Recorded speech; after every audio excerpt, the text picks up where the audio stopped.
You've been taught that caring means holding on, that love means staying involved, and that being a good person means carrying other people's problems until they become your own.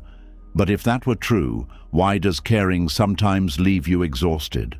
Why does helping people sometimes steal your peace? Why do you feel guilty when you step back, say no, or stop trying to fix what you cannot control? The truth is, detachment is not about caring less. It is about learning to care without losing your peace. And Buddhist wisdom has taught this for centuries. You can love without clinging, support without carrying, listen without absorbing another person's pain, and remain kind without making their emotions your responsibility. Detachment means understanding that someone can be disappointed in you and you can still be at peace. Someone can misunderstand you, and you do not have to spend your life correcting them. Someone can make choices you disagree with, and you do not have to follow them into the consequences. You can forgive without reopening the door. You can wish someone happiness without keeping them close. You can let go without filling your heart with anger. Because true compassion does not require self-abandonment. And true love does not ask you to sacrifice your inner peace just to prove that you care. As you listen to these lessons, something inside you may begin to loosen. The need to rescue everyone may become weaker. The fear of disappointing people may begin to fade. The pressure to control how others see you may slowly lose its power. And the people you have been carrying inside your mind may finally begin to feel lighter. You may start to understand that you are allowed to care deeply while still protecting your peace. That you can love someone while accepting that their path is not yours to walk. And that sometimes the kindest thing you can do is stop chasing, stop forcing, stop trying to control, and simply allow life to unfold. This is not about becoming cold, distant, or indifferent. It is about learning the Buddhist art of loving without clinging, helping without losing yourself, and caring without giving away your peace. Are you ready? Let's begin. And this is where detachment becomes much more difficult than simply walking away from people. Sometimes the strongest attachment is not to a person, but to the role you have learned to play in their life. You become the one who listens, fixes, rescues, advises, comforts, pays, solves, carries, and stays. At first, it feels like love. But somewhere along the way, a quiet fear can begin to grow. If they no longer need me, who am I? That question can expose one of the most hidden forms of attachment. Many people do not cling because they are weak. They cling because being useful has become the place where they get their sense of worth. They feel important when someone calls them in a crisis. They feel valuable when another person asks for advice. They feel secure when family members depend on them. They feel loved when they are the one everyone comes to when something goes wrong. And because helping is usually seen as a good thing, this attachment can remain hidden for years. You may tell yourself, "I am only trying to help." And sometimes that is completely true. Compassion is beautiful. Supporting someone through a difficult season can be one of the most meaningful things you ever do. But Buddhist wisdom asks you to look deeper than the action itself. It asks you to look at the mind behind the action. Are you helping because help is needed, or because you need to feel needed? Are you giving because the moment calls for generosity, or because being the giver protects you from feeling unimportant? Are you offering advice because someone has asked for wisdom, or because silence makes you feel powerless? Two people can perform the same act of kindness while carrying very different inner intentions. One person helps and remains peaceful whether the advice is accepted or rejected. Another person helps and becomes angry when the advice is ignored. One person gives freely and lets go. Another gives and quietly expects loyalty, gratitude, closeness, obedience, or appreciation in return. The action looks like compassion from the outside, but attachment is sitting underneath it. This is why becoming indispensable can feel so comforting. If people need you, you assume they will not leave. If people depend on you, you believe there will always be a place for you in their lives. If you are constantly solving their problems, you never have to wonder whether they would choose your company if they did not need anything from you. Need can begin to feel safer than love because need seems easier to control. But relationships built mainly around dependence can become painful prisons for everyone involved. You become exhausted because there is always another emergency to solve. The other person becomes weaker because they are rarely allowed to face difficulty without you stepping in. You begin carrying decisions that belong to them, while they slowly lose confidence in their ability to make those decisions. You become the permanent rescuer, and they become the permanent person being rescued. Neither person is truly free. Buddhist detachment does not ask you to become selfish. It asks you to understand the difference between supporting someone and taking over their life. There is a powerful difference between holding someone's hand while they walk and carrying them everywhere because you are afraid they might fall. When you carry a capable person for too long, you may accidentally teach them that they cannot walk without you. Then one day you feel overwhelmed by the weight, while they feel terrified by the thought of standing alone. This pattern often begins with something very innocent. Maybe you grew up in a home where you had to become responsible early. You learned to notice everyone's moods. You knew when someone was angry before they spoke. You learned how to keep peace, solve problems, take care of younger people, or make yourself useful. Being helpful may have earned you praise, safety, or affection. Over time, your mind could have formed a simple belief. Being needed means being loved. Then adulthood arrives, but the old belief remains. You enter friendships where you are always the listener. You enter relationships where you become the emotional caretaker.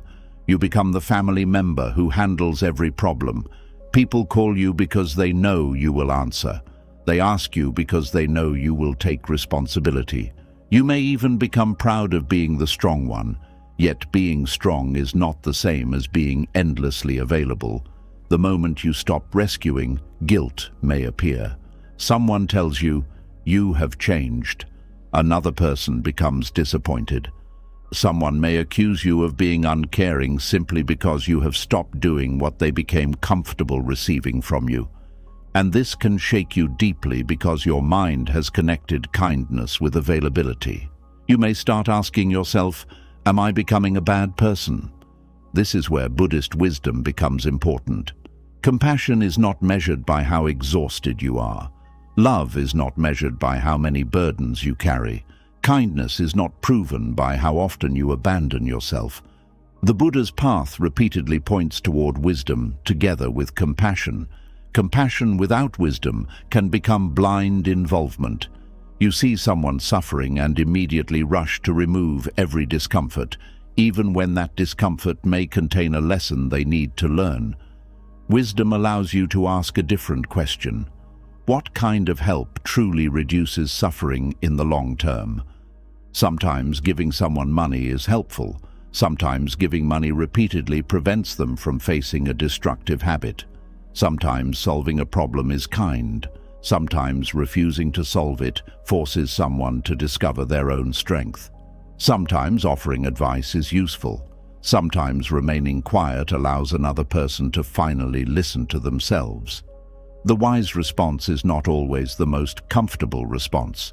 Consider a parent whose adult child constantly makes poor financial choices. Each time the child runs out of money, the parent immediately pays the bills. The parent says, "I cannot watch my child suffer." This sounds loving, but what happens if the rescue removes every consequence? The child may never learn discipline because someone always arrives before reality teaches the lesson. Eventually, the parent feels used. The child feels entitled. Anger grows on both sides. The parent thinks, "After everything I have done for you, how can you behave like this?" But hidden inside that sentence is often an expectation. The giving was not entirely free. Somewhere beneath the surface was a silent agreement. Because I save you, You should become the person I want you to become. This is where attachment enters compassion. True giving does not mean you must give everything. It means understanding clearly what you are giving, why you are giving it, and what expectations you are secretly attaching to it. If you give something freely, let it be free. If you cannot give without resentment, pause before giving. That pause can protect both people. Many people continue helping long after kindness has turned into bitterness. They say yes while feeling angry inside. They answer the phone while wishing they had not. They take responsibility while complaining that nobody appreciates them. They keep fixing problems and then feel wounded that the other person never learns. This is a sign that the heart needs a boundary. Resentment often appears when you repeatedly give what you do not truly want to give. You may blame the other person for taking too much, but sometimes the deeper question is why you keep offering what you secretly wish they would stop asking for. Detachment begins when you become honest about this. You can say, "I love you, but I cannot solve this for you." You can say, "I believe you are capable of making this decision." You can say, "I will listen, but I cannot take responsibility for what you choose."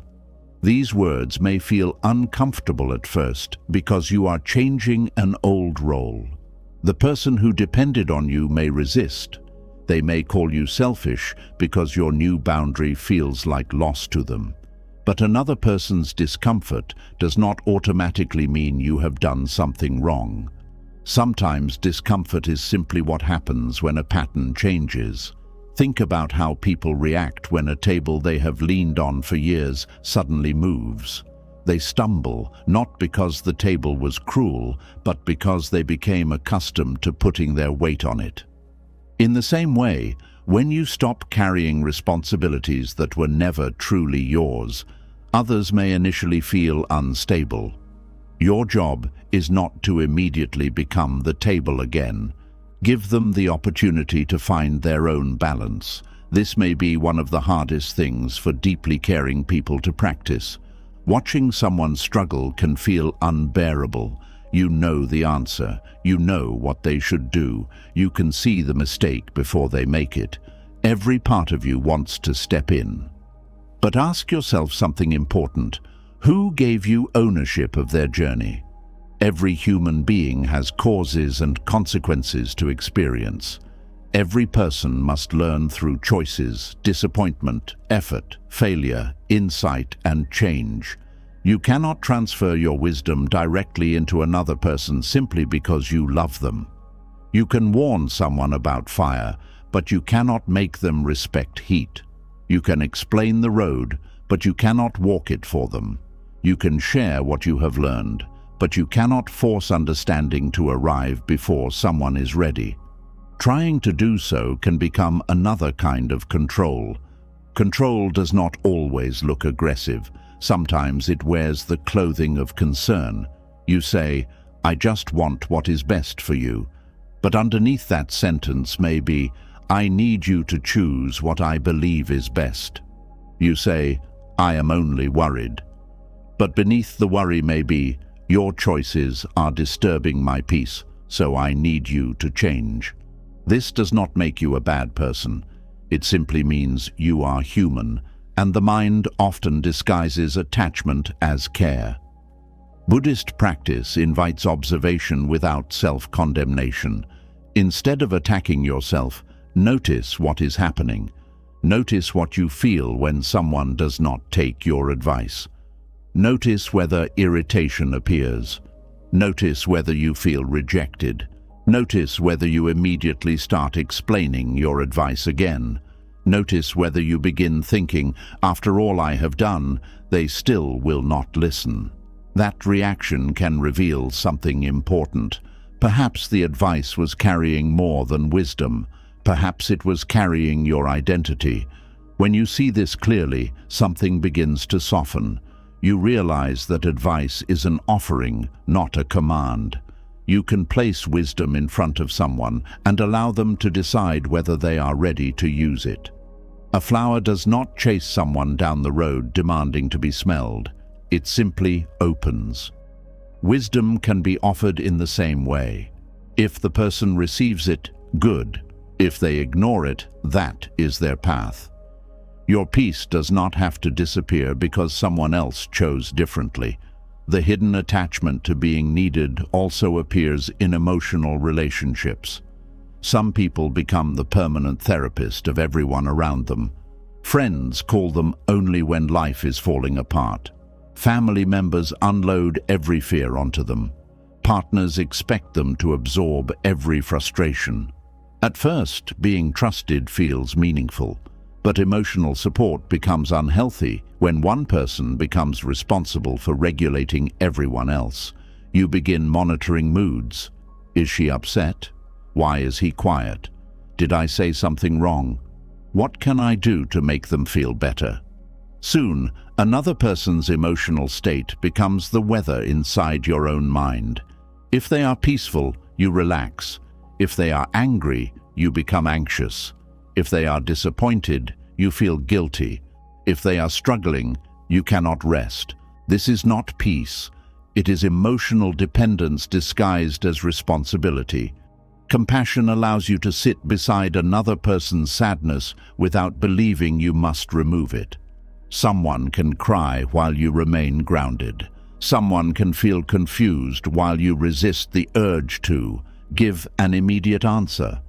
Someone can be angry without you rushing to repair their mood.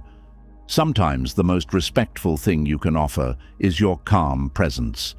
You do not always need a solution. People sometimes need the dignity of feeling what they feel without another person trying to manage the experience. When you constantly rescue someone from painful emotions, you may unknowingly send a message. You cannot survive this feeling without me. Detachment communicates something different. I care about you, and I trust that you can move through this. Notice how different these two forms of care feel. One creates dependence, the other creates strength. This does not mean abandoning people during real suffering. If someone is in danger or truly unable to manage alone, compassionate action may be necessary. But ordinary emotional discomfort is not always an emergency. A friend being disappointed is not an emergency. A family member being angry about your boundary is not an emergency. Someone disagreeing with your choice is not an emergency. A person facing the natural consequences of their own decisions is not always an emergency. When everything becomes an emergency, you spend your life running toward fires that do not belong to you.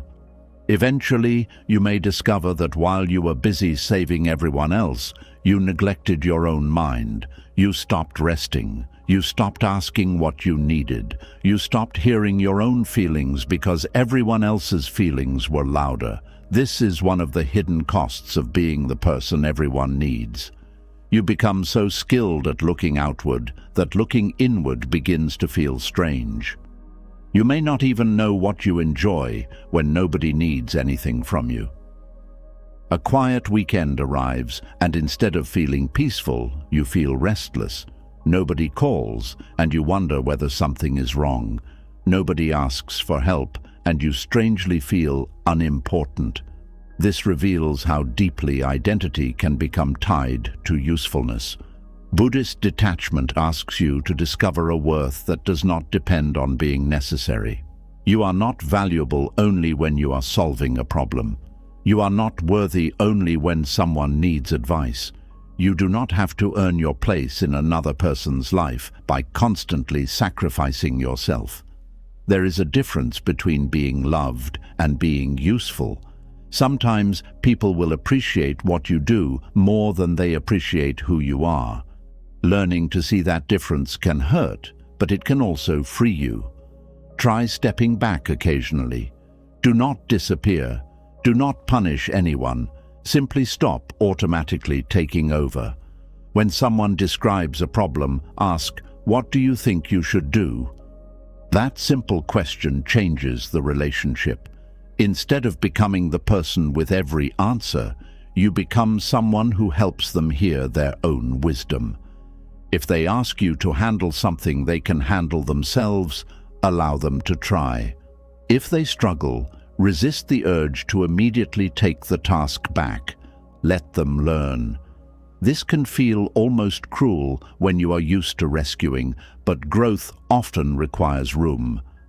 Think about a child learning to tie a shoe. If you tie it every time because watching them struggle is uncomfortable, they remain dependent longer. The loving response is not always doing it for them. Sometimes love is sitting nearby while they slowly learn. Adults need this dignity too. We all need moments when someone believes we are capable enough to solve our own problems. When you stop rescuing unnecessarily, you are not withdrawing love. You may actually be offering a deeper form of respect.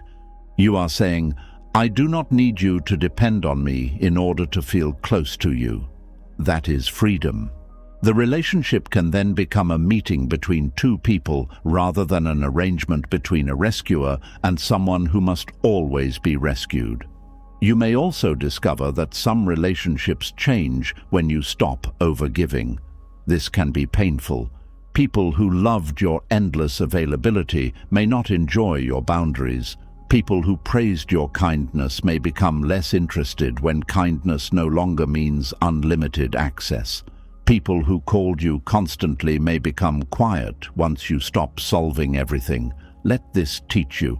Not every connection was built on mutual care. Some were built around a role you provided. You do not need to become bitter about this. Bitterness is another attachment. See clearly and continue peacefully. Some people entered your life because they needed support during a season. Maybe the season is ending. That does not make the relationship meaningless. It simply means things change. Buddhist wisdom constantly reminds us of impermanence. Roles change, relationships change, needs change, people change. The suffering begins when we demand that an old role continue, simply because it once gave us meaning.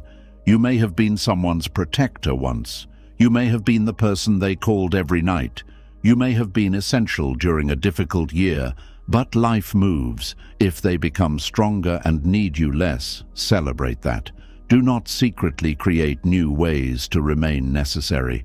A parent should be able to rejoice when a child becomes independent. A mentor should feel happy when the student no longer needs constant guidance. A friend should be able to watch another friend grow without fearing that growth will create distance. If someone no longer needs your help but still chooses your presence, something beautiful happens. You discover whether the relationship contains genuine connection beyond dependence. And even if they eventually walk another path, you begin learning one of the deepest truths of detachment. Love does not become meaningless simply because it changes form. You can care for people without owning your place in their future. This is where peace enters. You no longer need to be the hero in every story. You no longer need to have the answer to every problem. You no longer need to feel responsible for every difficult emotion. You begin returning burdens to the people who actually own them, not angrily, not dramatically, gently. This belongs to you. I trust you to decide. I will support you, but I cannot live this for you. These are words of detachment, but they are also words of respect. And when you stop making yourself indispensable, you create space to become something healthier, present. Presence is different from rescue. Presence listens without taking over. Presence cares without controlling. Presence offers help without demanding dependence. Presence knows when to speak and when silence is wiser. Presence can stay close without entering every storm. Most importantly, presence does not need another person's weakness in order to feel valuable. When you reach this place, your kindness becomes lighter. You help because you choose to help, not because guilt forces you. You give without quietly keeping score. You listen without feeling responsible for producing a solution.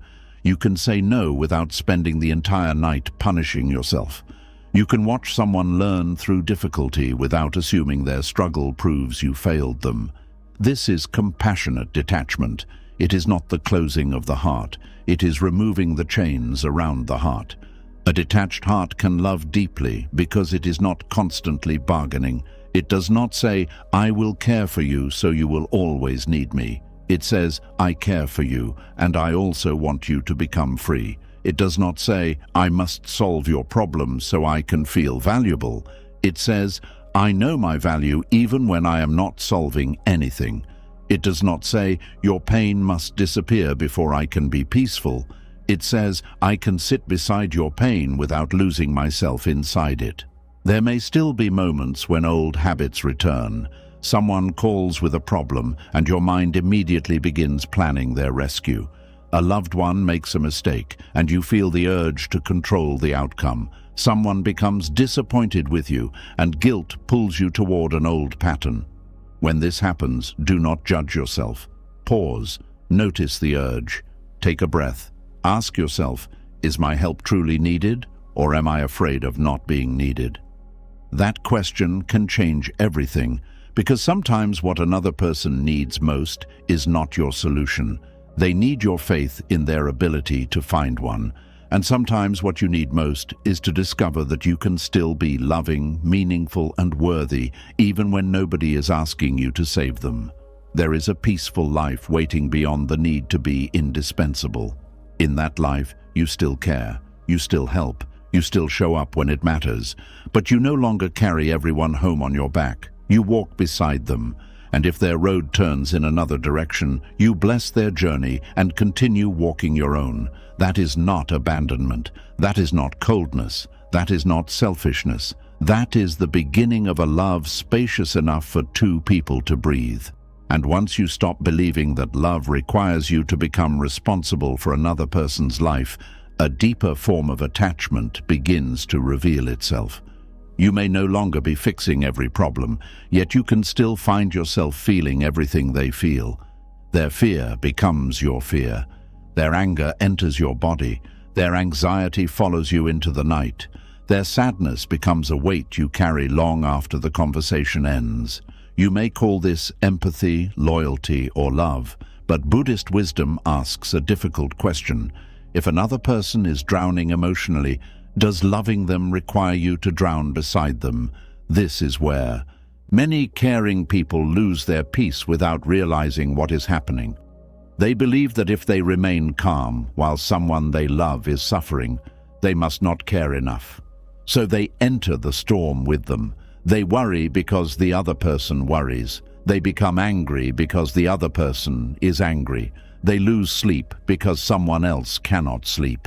They replay another person's problems for hours, searching for answers even when nothing can be changed that night.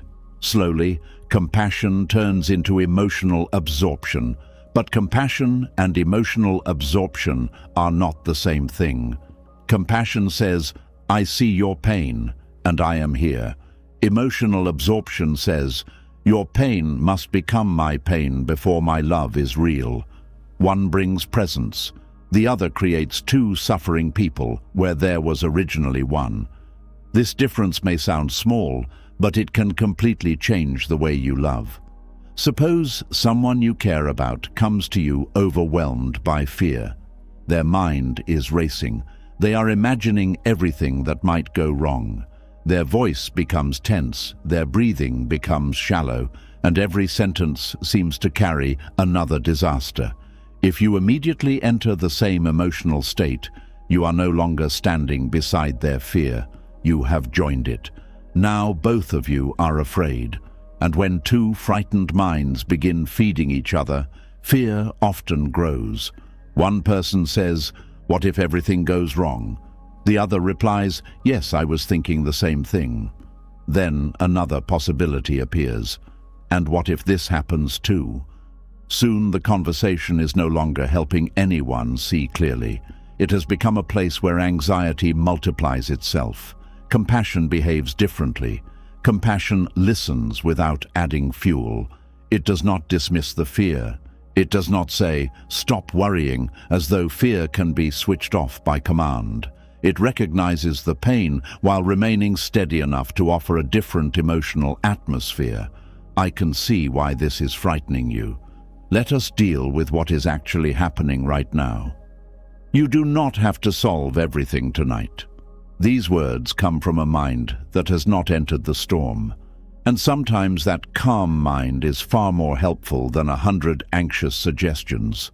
This is one reason Buddhist practice places such great value on awareness. Awareness creates a little space between what enters your experience and what becomes your identity. Someone can bring anger into the room without anger becoming your inner condition. Someone can cry without your mind collapsing. Someone can panic without your body being commanded to panic with them. You notice what is happening, but you do not automatically become it. This takes practice because human beings naturally affect one another. Walk into a room where everyone is laughing and your mood may lift. Sit beside someone who is deeply tense and you may notice tension entering your own body. Listen to someone speak angrily for long enough and your own thoughts may become sharper. This emotional influence is normal. The practice is not to become a stone that feels nothing. The practice is to notice what you are taking in. You might be listening to someone complain when suddenly your shoulders tighten. Your jaw becomes hard. Your breathing changes. Your mind begins creating arguments against a person you have never even met. Stop there. Something has crossed the boundary between hearing another person's experience and adopting it. This is the moment awareness becomes powerful. You can silently recognize this anger belongs to them. I can understand it without carrying it. That sentence is not cold, it is clarity. Think of a doctor treating someone who is injured. A compassionate doctor cares deeply, but they do not need to injure themselves in order to understand the patient. In fact, if the doctor became overwhelmed by every wound they saw, they would soon lose the ability to help anyone. The same principle applies emotionally. Your calm is not evidence that you care less. Sometimes your calm is the greatest thing you can bring. There is a Buddhist quality called equanimity, a balanced mind that does not get thrown completely around by every changing condition. Equanimity is sometimes misunderstood as indifference, but indifference says, I do not care what happens to you. Equanimity says, I care about you, but I will not allow fear, anger, or attachment to blind me. This distinction matters. A calm person can still act. A calm person can make a phone call, offer support, prepare food, sit through the night, drive someone somewhere, speak honestly, or simply remain nearby. The difference is that their actions do not come from emotional chaos. They respond instead of reacting, and that is often what a suffering person actually needs. When someone is caught in a storm, they do not need you to become another storm. They need something steady nearby. Consider what happens during conflict. Someone you love becomes angry. Their voice rises. Their words become sharp. They may say something unfair because they are speaking from pain. If you absorb their anger, your nervous system immediately prepares for battle. You raise your voice. You defend yourself. You search for the most painful thing you could say back. The original problem disappears. Now the conflict becomes about who can hurt whom more effectively. This is emotional contagion. One person's state enters another person, and the second person sends it back even stronger. But detachment creates another possibility. You hear the anger. You notice what happens inside your body. You feel the urge to react. But you do not hand that urge control of your mouth. You breathe. You slow down. You decide whether this conversation can continue wisely in this moment. Sometimes you may say, I want to hear you, but I do not think we can speak clearly while we are this upset. Then you step away. This is not running from conflict. It is refusing to let two wounded minds make the wound deeper. There is wisdom in knowing when a conversation has stopped being useful. Many people remain in destructive emotional exchanges because leaving feels unloving. They think, if I walk away now, They will think I do not care. But staying physically present while both people become increasingly cruel is not necessarily compassion. Sometimes compassion says, we need 20 minutes. Sometimes it says, we can continue tomorrow. Sometimes it says, I am willing to listen, but not while I am being insulted. A boundary can protect love from becoming something uglier. The same principle applies to sadness. When someone you love is grieving, your heart may naturally hurt with them. There is nothing wrong with this. Shared sorrow can be deeply human.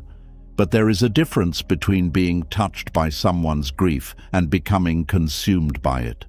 You can sit beside a grieving person without trying to make their sadness disappear. You can allow silence. You can hold their hand. You can make tea. You can listen to the same memory again. You do not need to search constantly for the perfect sentence. In fact, many people speak too much around pain because another person's sadness makes them uncomfortable. They try to repair grief because they cannot tolerate witnessing it. They say, everything happens for a reason. Be strong. At least they lived a long life. Do not cry. These words are often meant kindly, but they may come from our own desire to make the emotional atmosphere easier. Compassion allows sadness to exist. It says, you do not have to become cheerful for my comfort. This is a powerful form of detachment because you stop demanding that another person change their emotional state so that you can feel peaceful. Instead, you learn to remain peaceful even while sadness is present.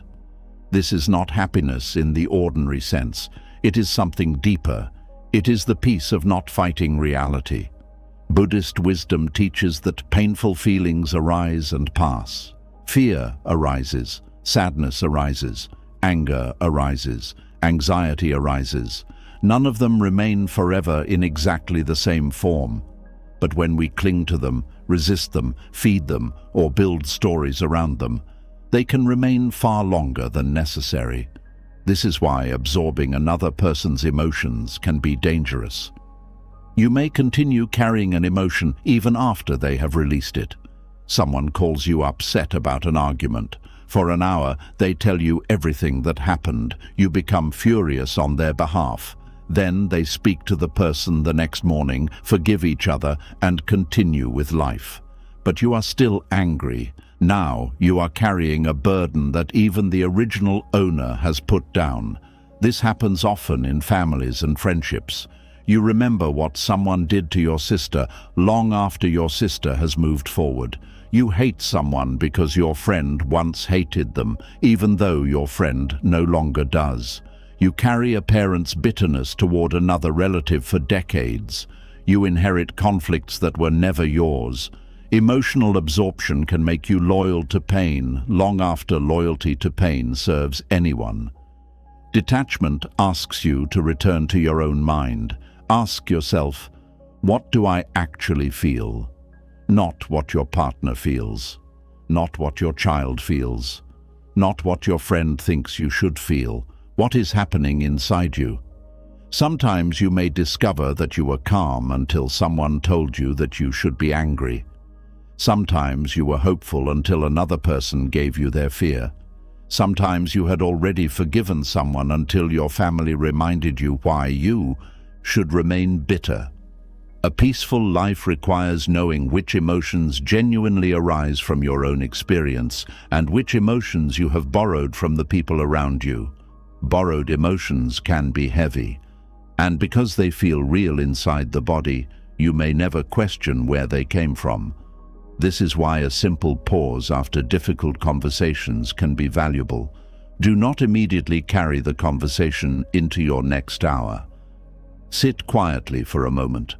Take a few slow breaths. Notice your body. Ask, what am I holding right now? Maybe you feel pressure in your chest. Maybe your stomach is tight.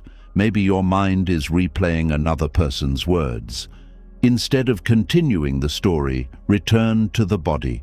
Feel your feet on the ground. Notice your breathing. Look around the room. Remember where you are. The conversation happened, but it does not need to continue endlessly inside your mind. You can mentally say, I care about this person, but I do not need to carry this feeling for them. Then continue your day. This small practice can prevent one difficult conversation from taking over everything that follows. Without awareness, emotional storms spread. You speak to an angry family member in the morning, then become impatient with someone at work. You hear frightening news from a friend, then bring anxiety home to your partner. Your partner becomes tense, then speaks harshly to the children.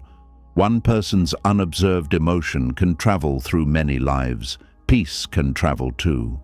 This is why your emotional steadiness matters. When you refuse to pass fear forward, the chain can stop with you. When someone brings anger and you respond with clear calm, something changes.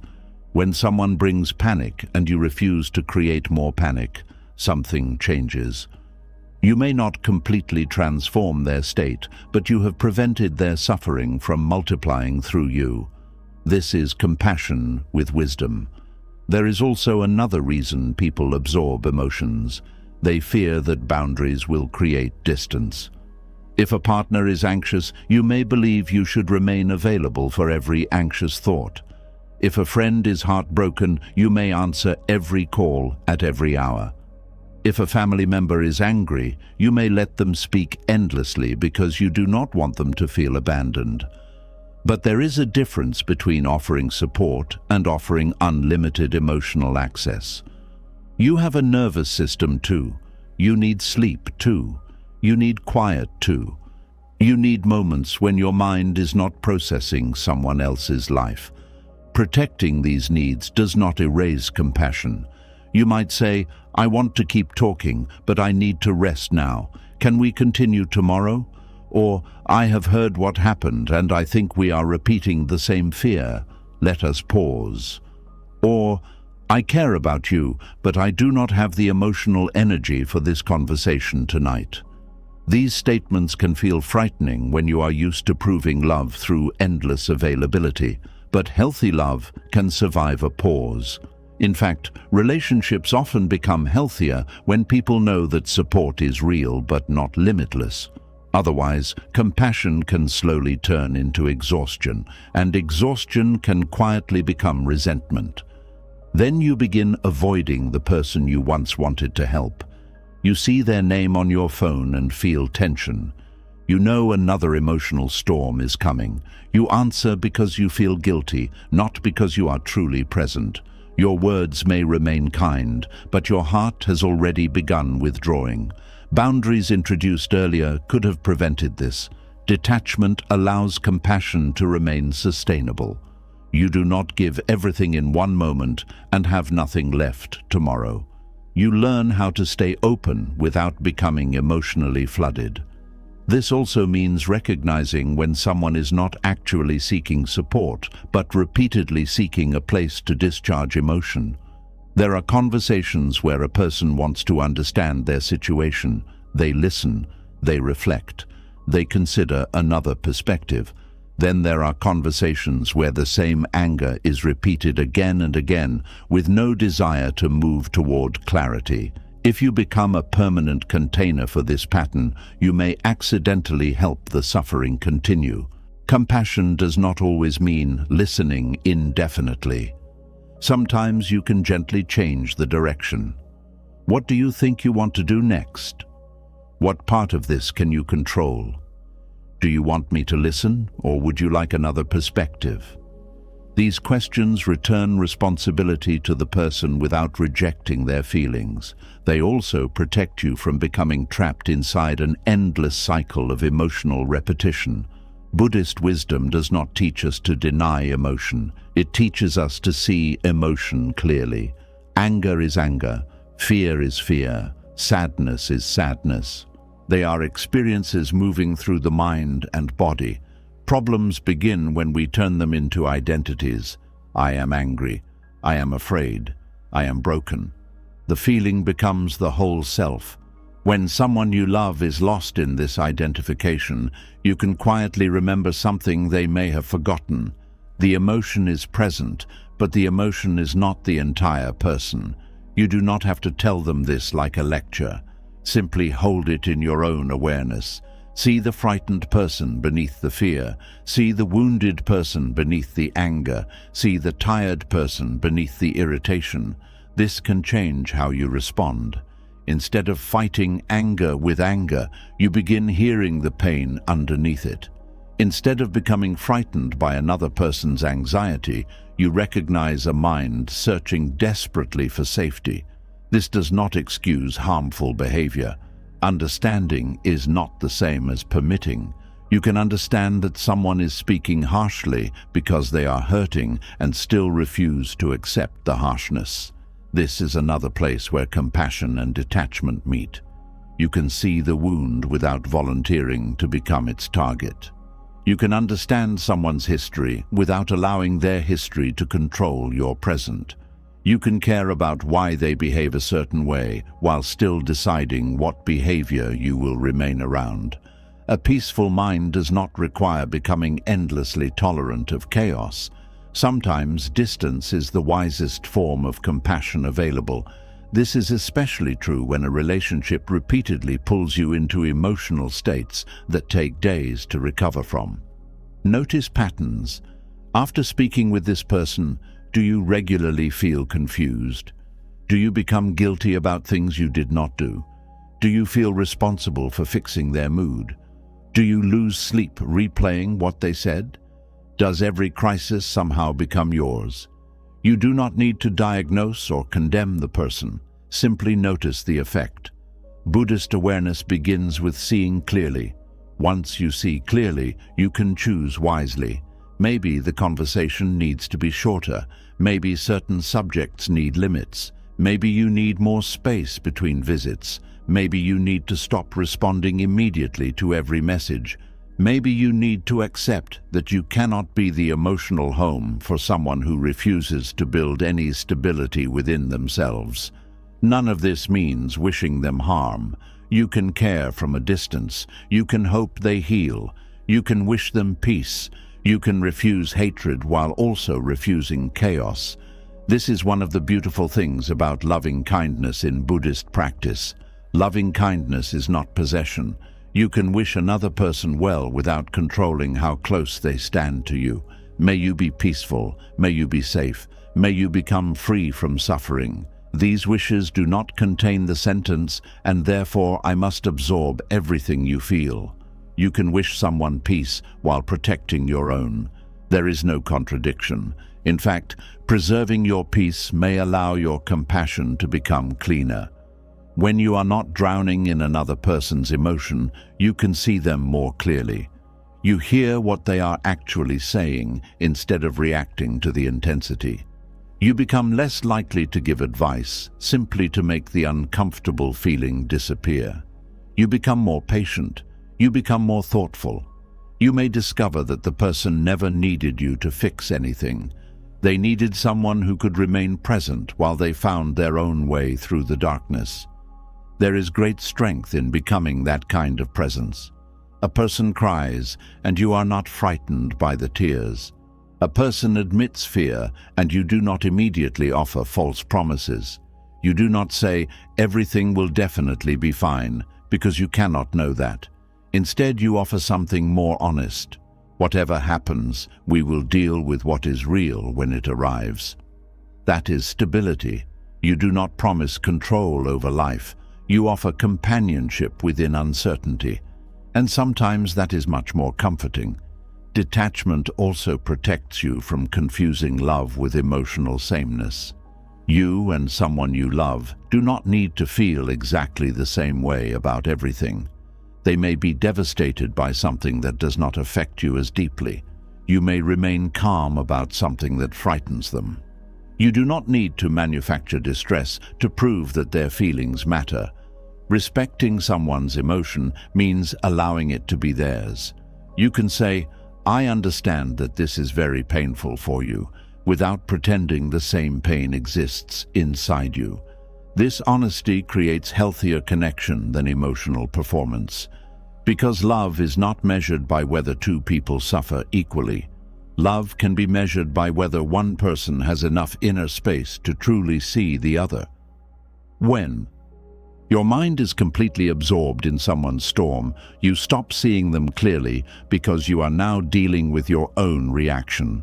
Their anxiety triggers your anxiety. Their pain awakens your old pain. Their anger reminds you of someone from your past. Suddenly, the present moment becomes crowded with old wounds.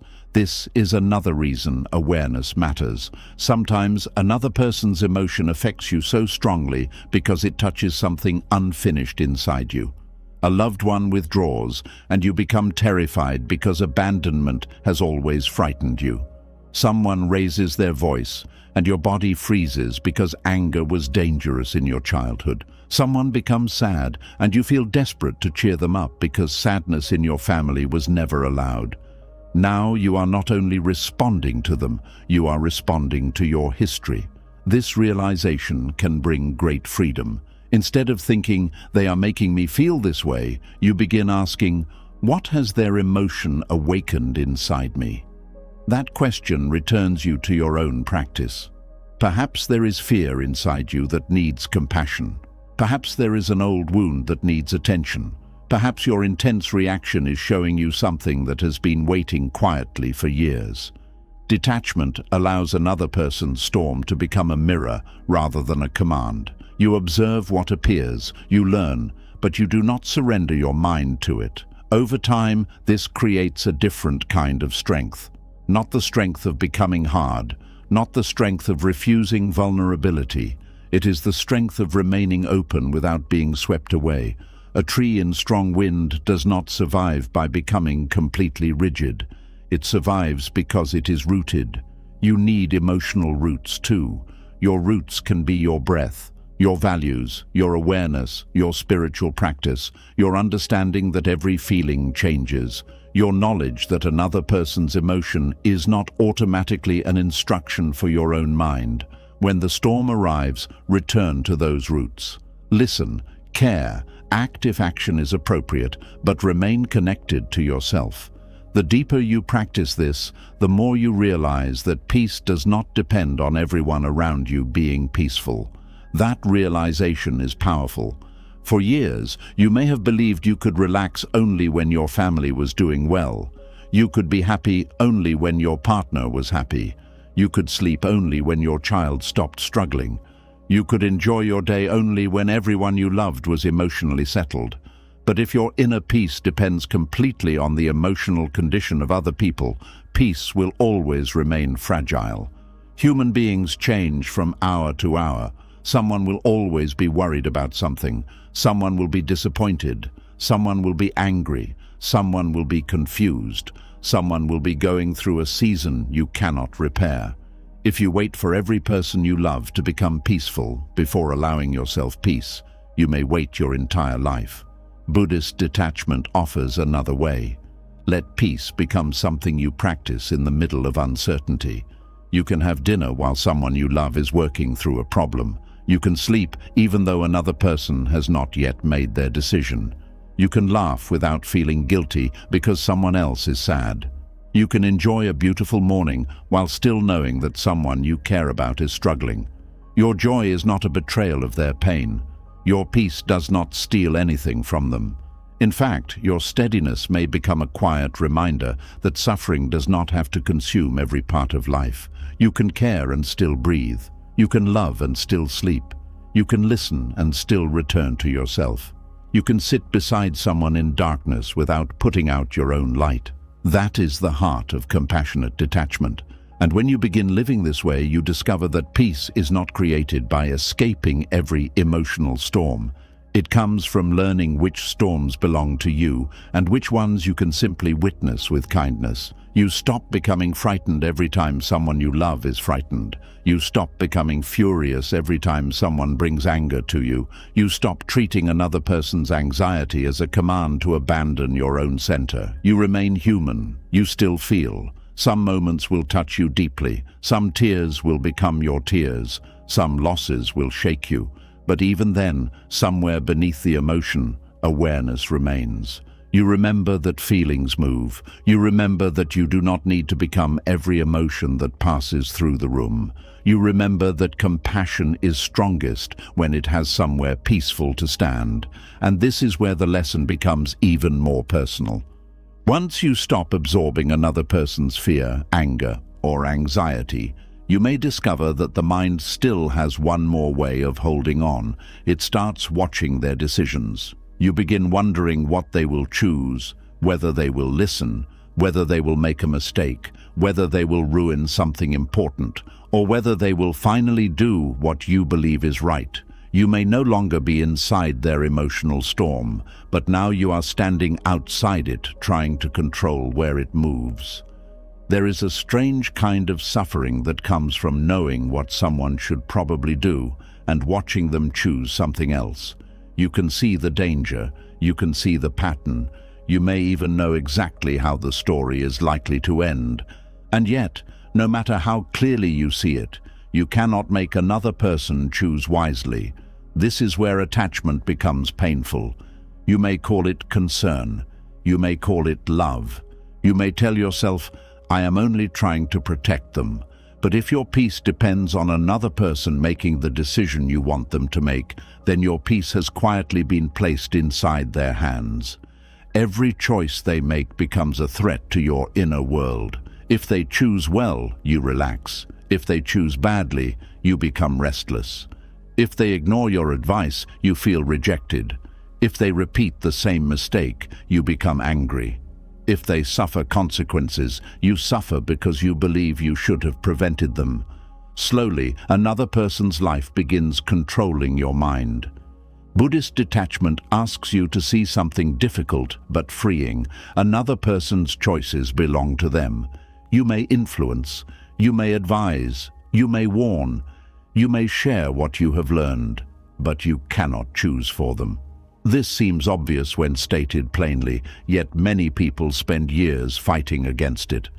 A mother worries about an adult child who keeps choosing the wrong partner. A father becomes consumed because his son refuses to take his career seriously. A friend keeps trying to convince another friend to leave a destructive relationship. A husband watches his wife make financial decisions he believes are foolish. A sister keeps warning her brother about habits that are harming his life. The mind says, if only they would listen. That sentence can become a prison. Because even when you are not speaking to the person, you continue managing them inside your head. You rehearse conversations, you create arguments, you think of new ways to explain the same advice. You wonder whether you were too soft. Then you wonder whether you were too harsh. You look for signs that they are finally changing. You become disappointed when they are not. The person may be living their day while you are mentally living theirs. This is one of the hidden ways attachment steals time. Buddhist wisdom teaches that suffering grows when we demand control over what is not ours to control. And another person's mind may be one of the clearest examples. You cannot enter someone's mind and rearrange their priorities. You cannot force wisdom into a person who is not ready to receive it. You cannot make someone value what they currently do not value. You cannot make them see consequences they are determined to ignore. You can speak truth clearly, but truth still has to meet readiness. This is important because many caring people believe that if they explain something perfectly enough, the other person will finally understand. So they keep talking. They give another example. They send another message. They share another story. They bring the subject up again the next day. They become frustrated because the person keeps saying, I understand, but continues behaving exactly the same way. At some point, you must understand the difference between hearing and readiness. A person can hear your words without being ready to live them. You may tell someone, this relationship is hurting you. They may agree, then return. You may tell someone, you need to stop spending like this. They may nod, then buy something unnecessary tomorrow. You may say, this habit is damaging your health. They may know that better than you do. Knowing is not always enough. People change when many things come together. Awareness, readiness, pain, courage, responsibility, timing, and sometimes consequences. You control almost none of those things for another person. This is why wisdom must sometimes know when to become quiet. There is a moment when repeating advice stops being guidance and begins becoming pressure. The person already knows what you think. They already know what you would choose. Continuing to repeat it may not create wisdom. It may only create resistance. The human mind often becomes defensive when it feels controlled. Even good advice can become difficult to hear when it arrives too often. You may notice that the more you push, the more the other person pulls away. The more you explain, the less they listen. The more desperately you try to prevent the mistake, the more determined they become to prove you wrong. Then both people become trapped. You believe their resistance means you need to push harder. They believe your pressure means they need to defend their independence. Soon the original issue disappears beneath a struggle for control. Detachment interrupts this. You say what needs to be said with care, then you release the outcome. This is one of the hardest spiritual practices because the mind wants evidence that your wisdom was useful. It wants the person to say, "You were right." It wants them to follow your advice.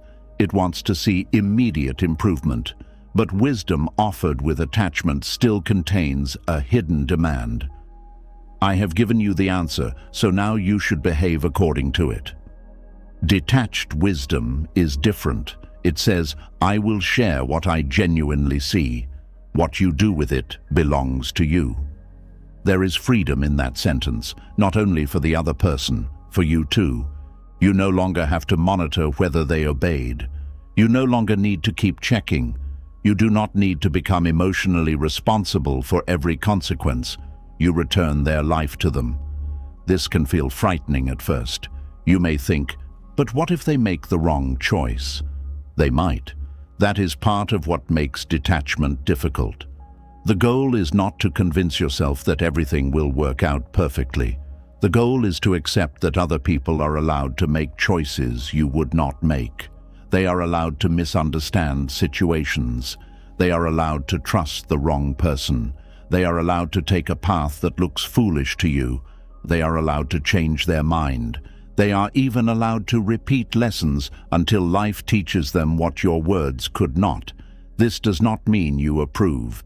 Acceptance and approval are different. Approval says, I believe this choice is good.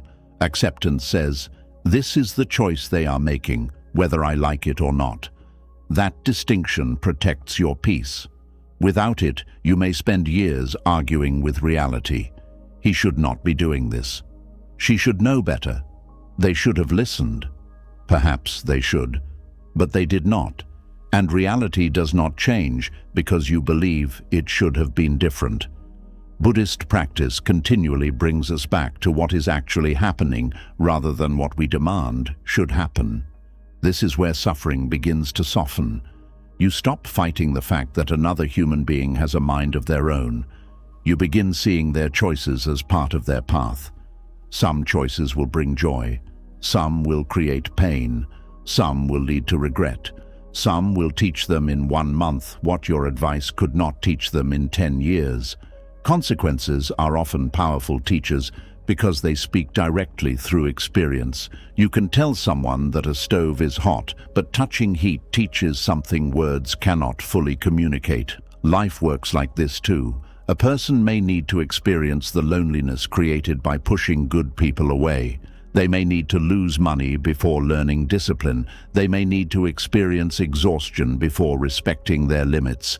They may need to face disappointment before questioning an unhealthy belief. You may wish you could spare them every painful lesson, but sometimes removing every consequence also removes the opportunity to grow.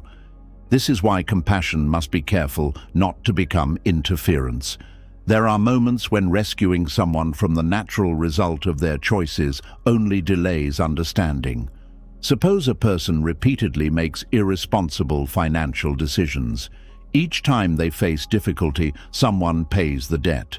The immediate suffering disappears, but the cause remains. Nothing has changed inside the person, so the behavior continues. Eventually, another crisis appears. This is not because kindness is wrong. It is because help that removes consequences without addressing causes can become part of the pattern. Buddhist wisdom is deeply concerned with causes and conditions. Things do not appear from nowhere. Actions have effects. Habits create patterns. Choices shape experience. This does not mean life is simple or that every hardship is deserved. It means that actions matter, and learning often happens when we meet the results of what we repeatedly do. If you constantly stand between another person and every result, you may unintentionally protect the very pattern that is hurting them. This is why stepping back can sometimes be more compassionate than stepping in. You are not saying, "I hope you suffer." You are saying, "I cannot keep preventing life from teaching what I cannot teach for you." That is a different kind of love. It takes courage because you may be misunderstood. The person may accuse you of abandoning them. They may say, "You could help me, but you refuse." This can awaken guilt. You may question yourself. But before reacting, ask a deeper question. Would helping in this particular way actually help? Not every rescue is helpful. Not every refusal is cruel. Sometimes saying yes keeps a destructive cycle alive. Sometimes saying no opens the first door to responsibility. Wisdom looks beyond the immediate emotion. A crying person can make you want to remove their discomfort instantly. But if removing the discomfort creates greater suffering later, compassion must look further.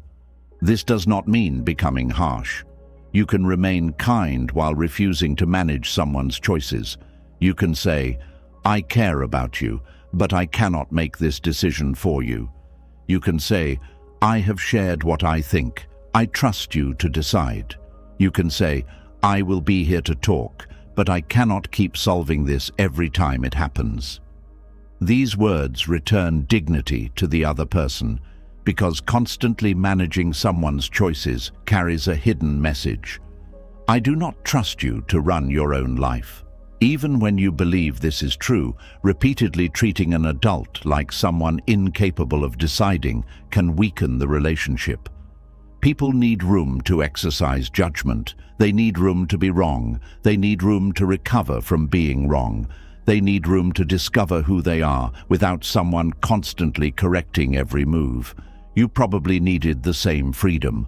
Look back at your own life. Some of your deepest lessons may have come from decisions other people warned you not to make. Perhaps someone told you that a relationship would not work. You stayed anyway. Maybe someone warned you about a job. You took it. Maybe someone advised you to save money. You spent it. Maybe you trusted someone you should not have trusted. Would you understand what you understand today if another person had controlled every decision for you? Probably not. Some wisdom enters through the ears. Other wisdom enters through experience. Experience can be expensive, but sometimes it is unforgettable. This is why the desire to prevent every mistake can become another form of attachment. You are attached to a particular image of how another person's life should unfold. You have a future in your mind. They should marry this kind of person. They should choose this career. They should live in this place. They should raise their children this way. They should save this much money. They should treat family the way you believe family should be treated. Then when their actual life moves away from your picture, you suffer. But whose picture was it? Sometimes we believe we are protecting another person when we are actually protecting our own expectations. A parent may say, "I only want my daughter to be happy." But when the daughter chooses a life different from what the parent imagined, conflict begins. Perhaps the deeper desire was not simply happiness. Perhaps it was happiness in a particular form. This is where detachment becomes honest. You ask yourself, do I want what is truly best for them, or do I want them to live in a way that makes me comfortable? Those are not always the same thing. The people you love may choose lives you do not understand. Their path may not resemble yours. Their values may change. Their priorities may be different. This can be painful, especially when you believe experience has taught you better. But love cannot become a cage simply because the cage was built from good intentions. You can guide without owning. You can speak without commanding. You can disagree without trying to dominate. You can remain connected without requiring sameness. This is mature care. There is also a great deal of anxiety hidden inside the need to manage choices. Your mind keeps moving into the future. What if he ruins his life? What if she gets hurt? What if this decision leads to something terrible? You are suffering from events that have not happened. Sometimes your fears will prove correct. Many will not. But the mind treats every possibility as though it is already reality. You may lose sleep because someone has an interview tomorrow. You become anxious because your adult child is moving somewhere new. You worry because a loved one is considering a relationship. You mentally create 10 possible disasters. And then you try to manage their choices so you can manage your own fear. This is important to recognize. Sometimes control is not really about the other person. It is how you try to make yourself feel safe. If they choose correctly, I can relax. So you push, you advise, you monitor. You ask questions repeatedly. You search for reassurance. But the deeper, spiritual work is learning to meet uncertainty directly. Can you remain grounded when you do not know what someone else will choose? Can you accept that you cannot predict every consequence? Can you love someone without guarantees? This is difficult because uncertainty exposes our lack of control, but reality has always contained uncertainty. Even when someone follows your advice, you cannot guarantee the result. A careful decision can still lead to disappointment. A risky decision can sometimes lead somewhere beautiful. Life is too complex for us to see every outcome clearly. This is why humility is part of detachment. You may be right, but you may also be wrong. Your experience gives you perspective, not perfect vision. Sometimes the person you are trying to stop will discover something you could not see.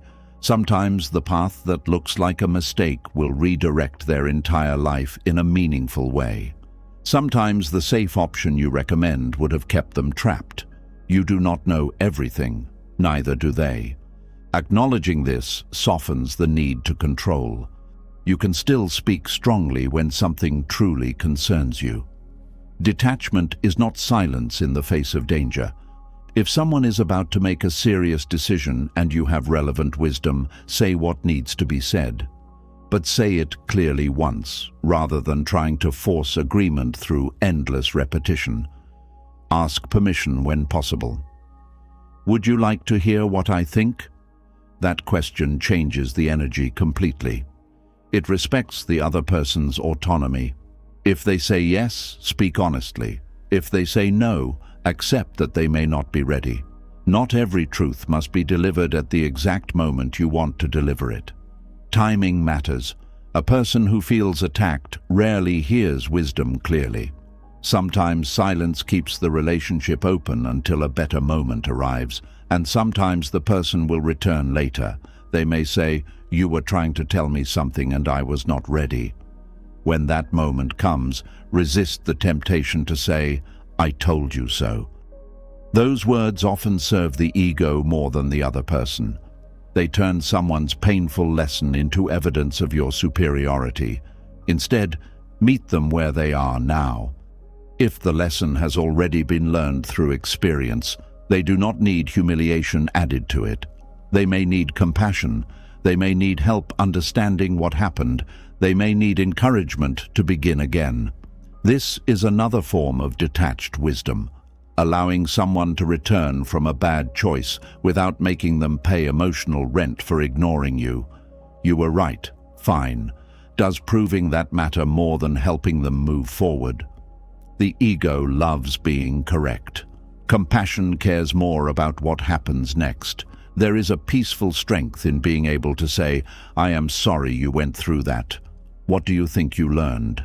Now the experience becomes useful. The person begins discovering their own wisdom instead of borrowing yours. And self-discovered wisdom often lasts longer. This is what you want for the people you love. Not permanent obedience, inner maturity. You do not want them making wise choices only because they are afraid of disappointing you. You want them to develop the ability to see clearly for themselves. This requires letting them practice. Just as muscles grow through use, judgment grows through decision. If you make every important choice for someone, they may never strengthen the ability to choose. This is especially important in families. Parents can struggle deeply with the transition from guiding children to respecting adults. For years, protection was part of love. You decided where they went. You told them what was safe. You corrected them. You taught them. Then one day that child becomes an adult, but the habit of directing them remains. You still see the child. They see themselves as someone who now needs freedom. Conflict grows. The parent says, "I have more experience." That may be true, but experience does not transfer ownership. Your adult child may still need your wisdom, but wisdom is more likely to be received when it is offered respectfully. You can remain a parent without becoming the manager of their adulthood. Your role changes. You become a source of perspective rather than command. A place they can return to rather than a voice following them into every decision. This can create a deeper relationship. When people know they are free to choose, they may become more willing to hear you. When they know every conversation will not become a lecture, they may share more. When they know disagreement will not destroy the relationship, honesty becomes safer. Detachment can actually bring people closer because it removes the pressure of control. The same is true in romantic relationships. Loving someone does not mean managing every choice they make. You may have opinions about their friendships, career, habits, money, clothing, family, or daily routine. Some of these choices affect you, and those need honest conversation. But not everything your partner does is automatically yours to govern. A relationship contains two minds, two histories, two personalities, two sets of preferences. Love does not erase individuality. The desire to make someone become exactly what you want can slowly destroy the very connection you are trying to protect. Of course, detachment does not mean tolerating choices that directly harm you. If another person's decisions create danger, betrayal, financial destruction, abuse, or repeated violation of important boundaries, you have choices too. You can respond, you can create distance, you can leave. Detachment does not remove your agency. It simply recognizes the line between their choice and your response. You cannot control whether someone lies, but you can decide what access a dishonest person has to your life. You cannot control whether someone repeatedly spends irresponsibly, but you can decide whether your finances remain connected to theirs. You cannot control whether someone chooses chaos, but you can decide whether you continue living inside it. This is one of the most liberating truths of detachment. When you stop trying to control their choices, you become more aware of your own. Instead of asking, "How do I make them change?" you begin asking, "Given who they are choosing to be, what is the wisest thing for me to do?" That question returns power to you. You stop waiting for someone else to become different before you can have peace. You stop negotiating with reality. You look at what is happening clearly, then you choose your response. Sometimes your response is patience, sometimes it is support, sometimes it is a boundary, sometimes it is distance, sometimes it is acceptance, sometimes it is leaving, but the choice becomes yours. This is far more peaceful than spending years trying to force transformation inside another person. People change when they are ready to participate in their own change. You cannot meditate for them. You cannot become disciplined for them. You cannot heal their old wounds for them. You cannot make them honest. You cannot make them responsible. You cannot make them value themselves. You cannot force them to stop repeating what they are still emotionally attached to. You can become an example. You can create an environment where healthier choices are possible. You can speak truth. Then life must meet them where they are. This is surrender, but not helplessness. Surrender in Buddhist practice does not mean giving up on people. It means giving up the illusion that your peace depends on controlling them. The moment you see this clearly, an enormous amount of mental energy becomes available again. Energy that was spent worrying can return to your own life. Energy spent rehearsing conversations can return to your own practice. Energy spent monitoring someone's decisions can return to your health, your work, your friendships, your quiet, your growth. You realize how exhausting it was to live in two lives at once. Your own life already requires awareness. Why carry another person's steering wheel too? They may turn the wrong way. They may take a road you warned them about. They may become lost. If they ask for directions, you can help. But you do not need to chase their car down the road, shouting through the window. Sometimes they must stop, look around, and realize for themselves that they are lost. That realization may become the beginning of change. And when you allow this, your love becomes less anxious. You no longer watch people like unfinished projects. You see human beings, complicated, learning, making mistakes, changing slowly, sometimes moving backward before moving forward, just like you. That last part matters. It is easy to become impatient with another person's lessons while forgetting how long your own lessons took. How many times did you repeat something before finally understanding? How many warnings did you ignore? How many times did you know better and still choose badly? Perhaps the wisdom you carry today was built from mistakes you would never choose now. Give others some room to become wise in their own way. They may need a different teacher.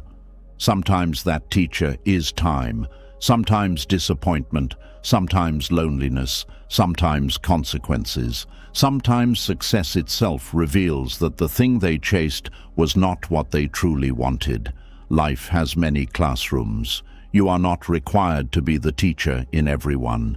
There is great peace in accepting this. You can care without supervising. You can love without constantly checking. You can give advice without needing obedience. You can watch someone choose differently without turning their decision into your personal failure. And if consequences come, you can meet the person with compassion while still allowing the lesson to remain theirs. This is where detachment becomes gentle. You do not say, "I do not care what happens." You say, "I care deeply, but I respect that this life belongs to you." You do not say, "Do whatever you want." You say, "I have shared what I believe. I trust that your path will teach you what you need to learn." You do not say, "Your mistakes have nothing to do with me." You say, "I can support you without taking ownership of choices only you can make." When this truth settles deeply inside you, the mind becomes quieter. The constant predictions begin to slow. The imaginary arguments lose energy. The need to check whether someone followed your advice begins to fade. You start recognizing that another person's freedom includes the freedom to disappoint you, and your freedom includes the ability to remain peaceful when they do. That is a very different kind of relationship, one built not on control, but on respect, not on fear, but on trust. Not necessarily trust that they will always choose wisely, but trust that life itself will continue teaching them. And perhaps this is one of the deepest forms of compassion, allowing another human being to have their own journey, even when you would have chosen a different road for them. And this is where detachment enters a place most people never think to look. You may stop trying to control another person's choices, yet still remain tied to what they already did. The relationship may be over, The argument may have happened years ago. The person may no longer be part of your daily life. But inside your mind, the event keeps happening. You keep asking whether you have truly forgiven them, whether you should forgive them, whether you have forgiven them enough. And without realizing it, the effort to let go becomes another way of holding on. There is something painful about being told that you must forgive before you can be free. You may have heard that forgiveness is the only path to peace, that you must release anger, wish the person well, understand their reasons, and somehow reach a place where the wound no longer matters. So you try. You tell yourself that you forgive them. Then a memory returns, and anger rises again. Suddenly you feel disappointed in yourself. You think, I thought I had forgiven this. Why am I still feeling this way? Now there are two wounds. There is the original pain, and there is the new belief that you are failing because the pain has not disappeared. This is where something meant to free you can become another attachment. Buddhist wisdom teaches us to look carefully at what the mind is doing, rather than forcing it to become what we think a spiritual mind should look like. If anger is present, anger is present. If sadness is present, sadness is present. If disappointment remains, then that is what is here right now. Fighting the feeling does not necessarily remove it. Sometimes fighting it gives it more energy. You do not need to pretend that a wound is healed in order to become peaceful. You need to stop feeding it. That is different. Many people confuse forgiveness with repeatedly thinking about the person until they finally feel nothing. They return to the memory again and again, as though the mind were a courtroom that must eventually reach the perfect verdict. Why did they do this? Did they know how much it would hurt me? Should I forgive them? Do they deserve forgiveness? Would forgiving them mean they got away with it? What if they never apologize? Why am I still angry? These questions can sound like healing, but sometimes they are simply another form of mental contact with someone you are trying to release. The body may be sitting quietly in your home, but the mind is still having a relationship with the person. They are still present in your thoughts, still answering questions, still standing inside imaginary conversations, still being judged, still being defended, still being accused. The relationship continues, only now it happens inside you. This is why peace may sometimes require something simpler than forgiveness. It may require stopping the conversation, not the real conversation. The one that has been happening in your mind for months or years. You already know what happened. You already know that it hurt. You already know that you wish it had been different. At some point, understanding more may no longer change anything. The mind keeps returning because it believes one more examination will produce freedom. Maybe there is one missing explanation. Maybe one final insight will make the pain disappear. Maybe if you understand their childhood, their fears, their selfishness, their weakness, or their motives, the wound will finally become acceptable. Sometimes understanding helps, but sometimes there is nothing left to understand. Someone hurt you because they were careless. Someone lied because lying was easier than telling the truth. Someone betrayed you because their desire mattered more to them in that moment than your trust. Someone abandoned you because they were unwilling or unable to stay. Sometimes the explanation is ordinary and deeply disappointing. The mind wants a complicated answer because a complicated answer gives it something to keep searching for. Acceptance says, perhaps I will never receive an explanation that satisfies me. That can feel painful at first, but it can also end the search. You stop treating your peace as something hidden inside another person's motives. This is important because many wounds remain alive through unanswered questions. You think, if I knew why, I could let go. But what happens if the person does not know why? What happens if they give you an explanation and you do not believe it? What happens if their explanation makes you even angrier? What happens if they never speak to you again? Will your peace remain unavailable forever? Detachment asks you to stop placing your freedom behind a door that only another person can open. You may never get the apology. You may never get the confession. You may never hear them admit that they were wrong. You may never receive the conversation your mind has practiced 100 times, and still your life can continue. This is where forgiveness becomes less important than release. Release does not require a dramatic feeling. It does not require you to wake up one morning filled with affection for the person who hurt you. It may simply mean that you no longer want to spend your energy carrying the story. You stop checking what they are doing. You stop asking mutual friends about them. You stop rereading messages. You stop returning to the moment of betrayal just to feel the same pain again. You stop giving the past fresh emotional energy every day. The memory may still exist, but memory and attachment are not the same thing. You can remember a fire without continuing to stand inside the flames. This distinction matters because some people believe letting go means forgetting. They become afraid that if they stop thinking about what happened, they will lose the lesson. But wisdom does not require constant suffering. You can remember what someone taught you about trust without carrying hatred. You can remember that a boundary was crossed without replaying the event every night. You can remember what you will never accept again without making the person the center of your inner life. A healed lesson becomes simple. This happened. I learned. I changed. An attached wound keeps expanding the story. This happened, and therefore I must keep thinking about what it says about me, what it says about them, what could have happened, what should have happened, and what I would say if I ever saw them again. One is memory, the other is continued involvement. Buddhist detachment invites you to notice the difference. There is also a strange way in which pain can become part of identity. At first, you are someone who was hurt. Later, without noticing, you become the person who was betrayed, the person who was abandoned, the person whose family failed them, the person whose friend turned against them, the person whose partner broke their trust. The story starts answering the question, who am I? This can make forgiveness difficult because releasing the pain may feel like releasing part of yourself. If you are no longer the betrayed person, who are you?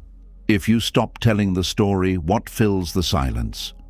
If you no longer organize your life around what happened, where do you place your attention? Pain can become familiar even when it is unpleasant. The mind knows how to live there. It knows which memories to visit. It knows which conversations to replay. It knows whom to blame. Freedom is unfamiliar, and unfamiliar things can feel frightening.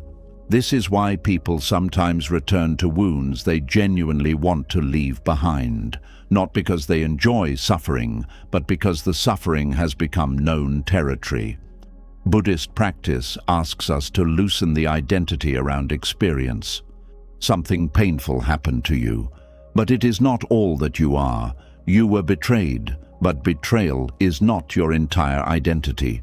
You were rejected, but rejection is not your name.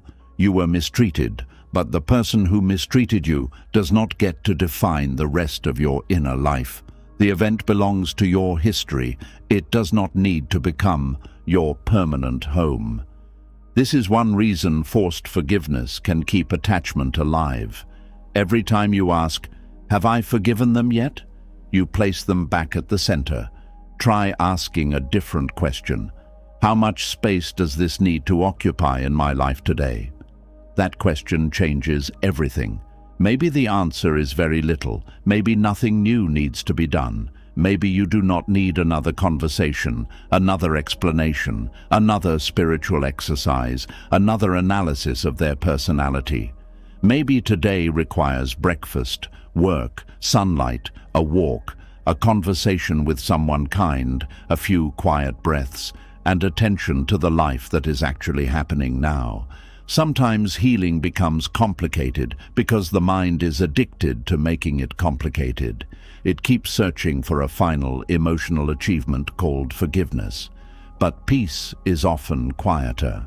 Peace may simply be the day you realize that you went several hours without thinking about them, then a whole day. Then you remember, but the memory does not pull you as deeply. There is no dramatic ceremony. The person simply becomes less important inside your mind. This is one of the most natural forms of release. It cannot always be forced. A wound often becomes weaker when you stop checking whether it is still there. Think about a physical cut. If you remove the covering every hour to see whether it has healed, touch it, press it, and examine it, you may disturb the healing.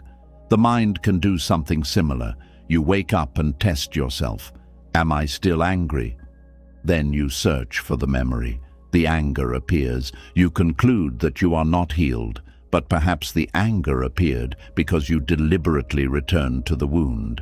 This is why constant self-testing can become harmful. You do not need to prove that you have forgiven anyone. You do not need to create an examination for your own heart.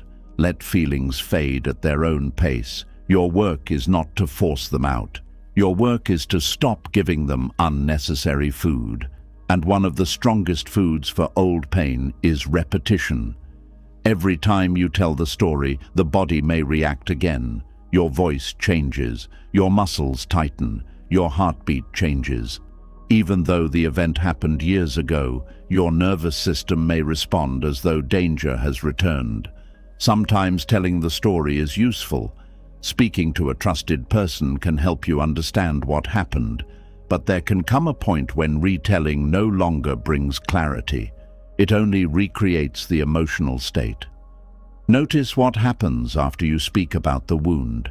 Do you understand something new? Do you feel lighter? Or do you simply become angry again?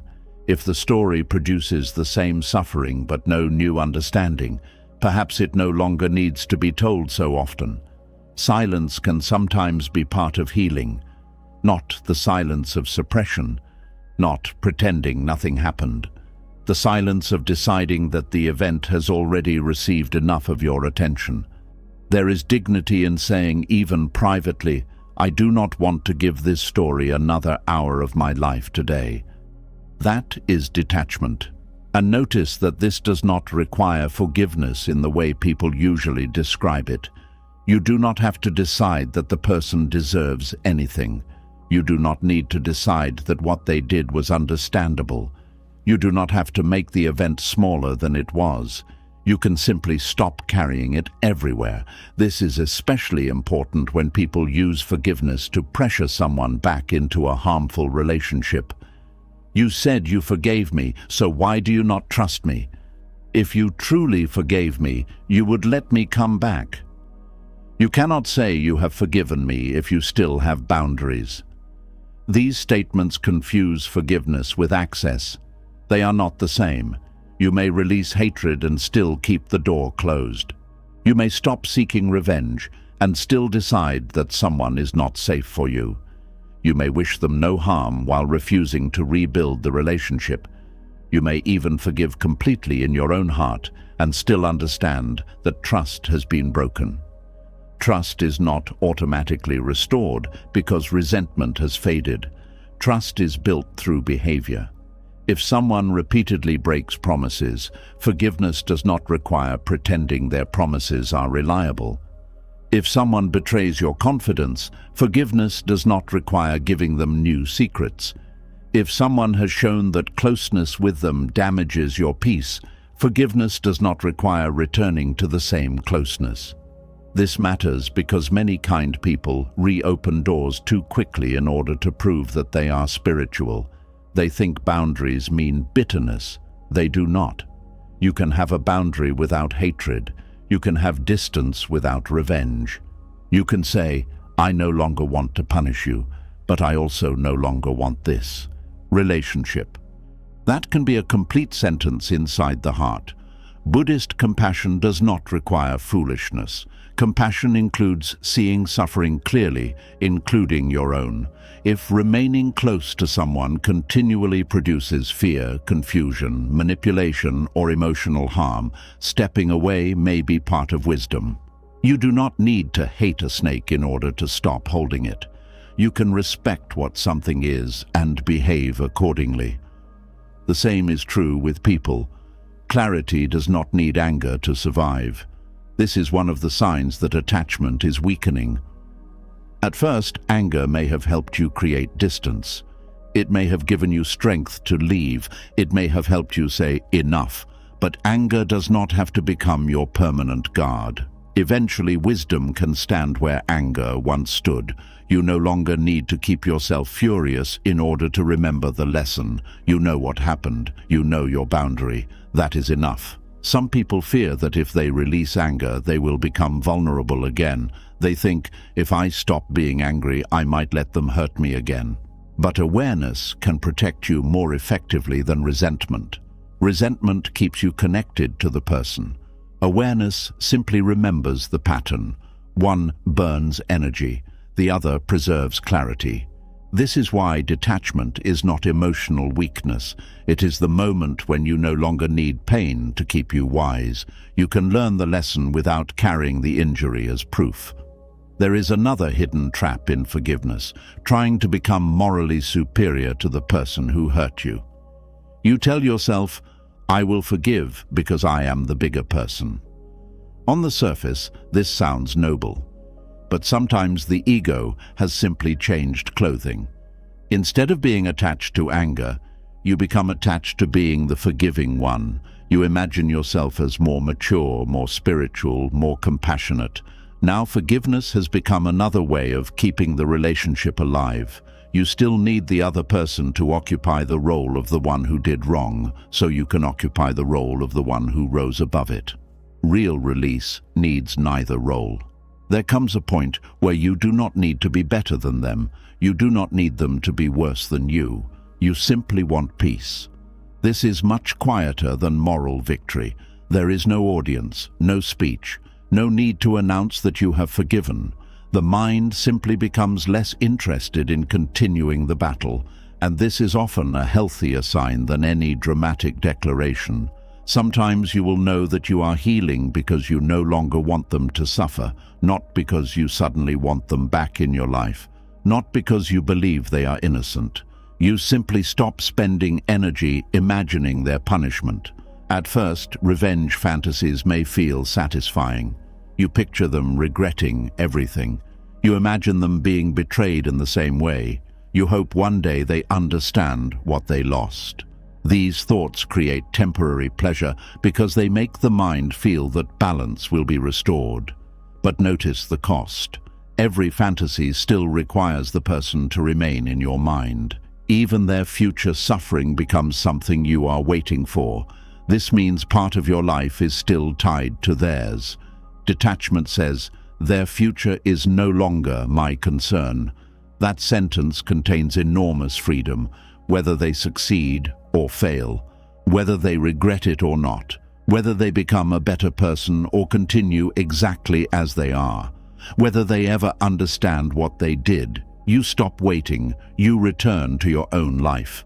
This may be more liberating than forgiveness, because sometimes the opposite of love is not hate.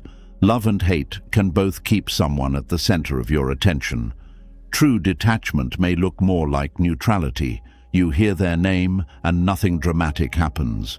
You learn something about their life and do not need to investigate. You remember what happened and the memory moves through like a cloud. There is no strong desire to reconnect, no strong desire to punish, no need to prove anything. This quiet neutrality can be one of the clearest signs that the attachment has weakened. Do not rush yourself toward it. If the wound is fresh, pain may still be loud. Let it be what it is without creating a timetable. Some people suffer because they think healing should happen faster. It has been 6 months. It has been 2 years. I should be over this.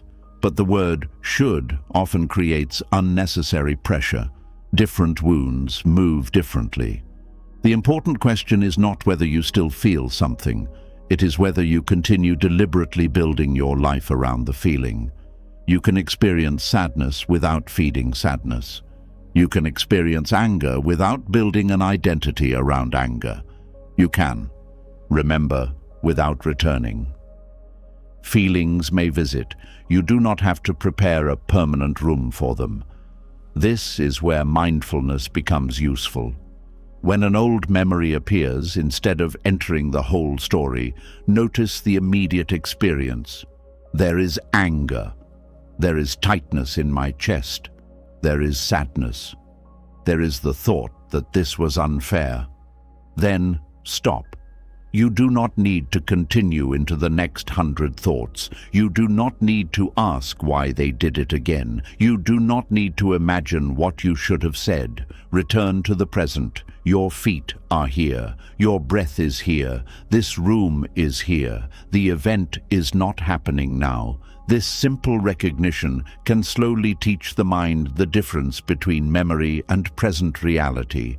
The mind often suffers because it treats remembered pain as current pain. A betrayal from 5 years ago enters thought, and the body reacts today. Mindfulness says, a memory has appeared. That small change is powerful. You do not say, the betrayal is happening. You say, the mind is remembering betrayal. Now there is space. The memory is something you are observing, not somewhere you have been transported. With enough practice, the story begins losing its power to command you. This does not erase what happened. It changes your relationship with what happened. And that is often what healing really is. We cannot rewrite yesterday, but we can stop allowing yesterday to write every page that comes after it. There may eventually come a moment when you realize you do not know whether you have forgiven the person. And strangely, you no longer care. That may be freedom. The question itself has lost importance. You are no longer measuring your spiritual progress against them. You are living. Their name is no longer the ruler you use to measure your peace. You have better things to do with your attention. Better relationships to nourish, better thoughts to cultivate, a life in front of you that deserves more attention than the person behind you. This is where Buddhist detachment becomes beautifully practical. You do not have to solve the past. You have to stop repeatedly rebuilding it in the present. Let the lesson stay. Let unnecessary contact fade. Let expectations disappear. Let unanswered questions remain unanswered. Let the person become who they are without needing to continue defining them. Most importantly, let yourself become someone larger than what happened. You can carry wisdom forward without carrying the person forward. Perhaps one day, loving kindness toward them will arise naturally. If it does, let it arise. Perhaps you will sincerely wish that they find wisdom and stop hurting people. Good. But do not use loving kindness as another test you must pass.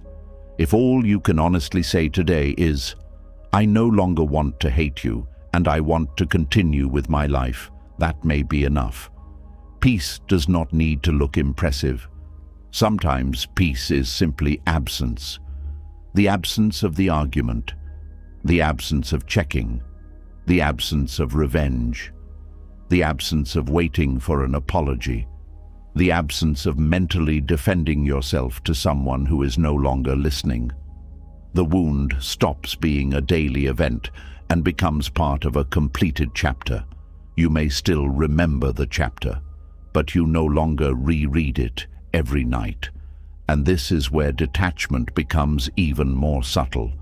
You may have stopped revisiting the wound. You may no longer need an apology. You may even have released the need for the other person to regret what happened.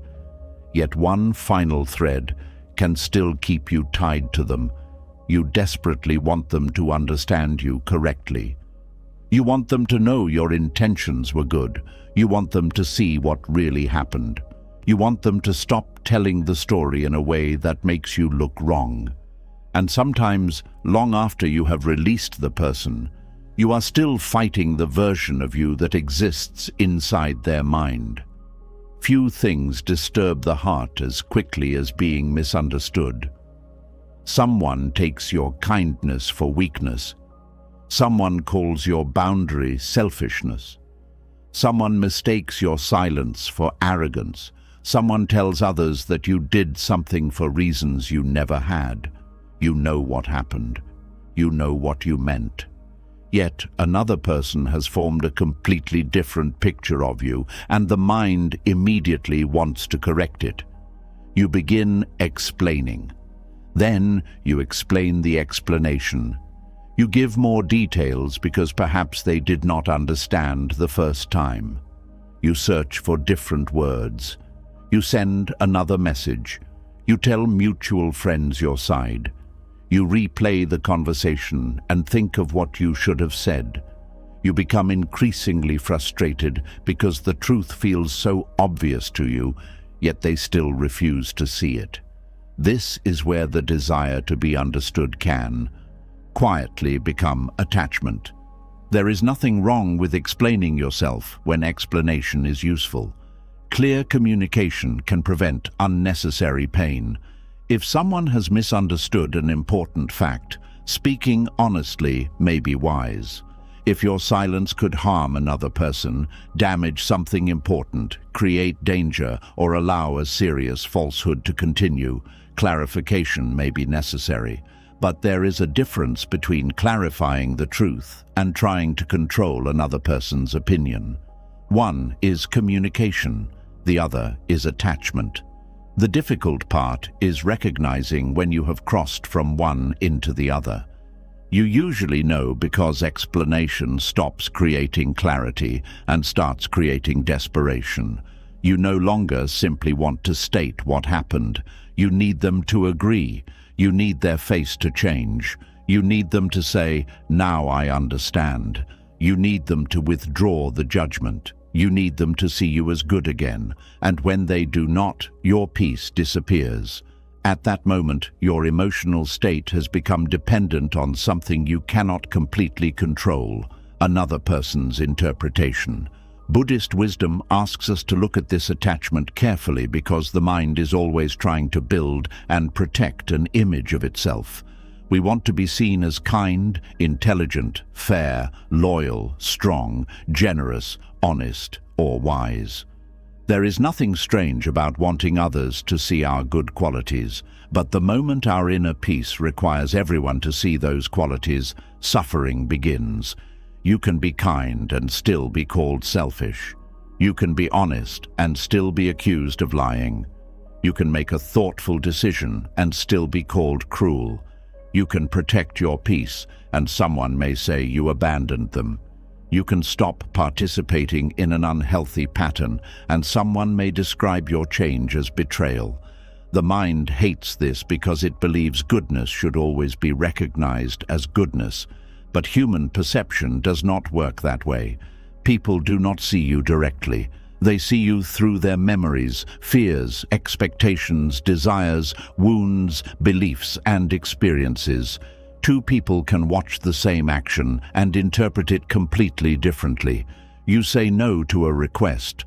One person thinks they are finally respecting their limits. Another thinks they have become selfish. You remain quiet during an argument. One person sees self-control, another sees disrespect. You leave a relationship that has become harmful. Someone sees courage, someone else sees abandonment. Which version is the real one? This is where things become complicated. You know your intention, but even you may not understand every part of yourself perfectly. The other person knows how your action affected them, but they may not know your intention. Both people are looking at the same event from different places. This does not mean all interpretations are equally accurate. People can absolutely misunderstand you. They can make false assumptions. They can distort what happened. They can even knowingly misrepresent you. But once you have spoken truthfully, you still cannot force understanding. This is the part the ego struggles to accept. The mind says, "But if I explain it one more time, they will finally see." Perhaps they will, but sometimes they will not, because misunderstanding is not always caused by lack of information. Sometimes someone has already decided what they believe about you. More explanation will simply be fitted into the same story.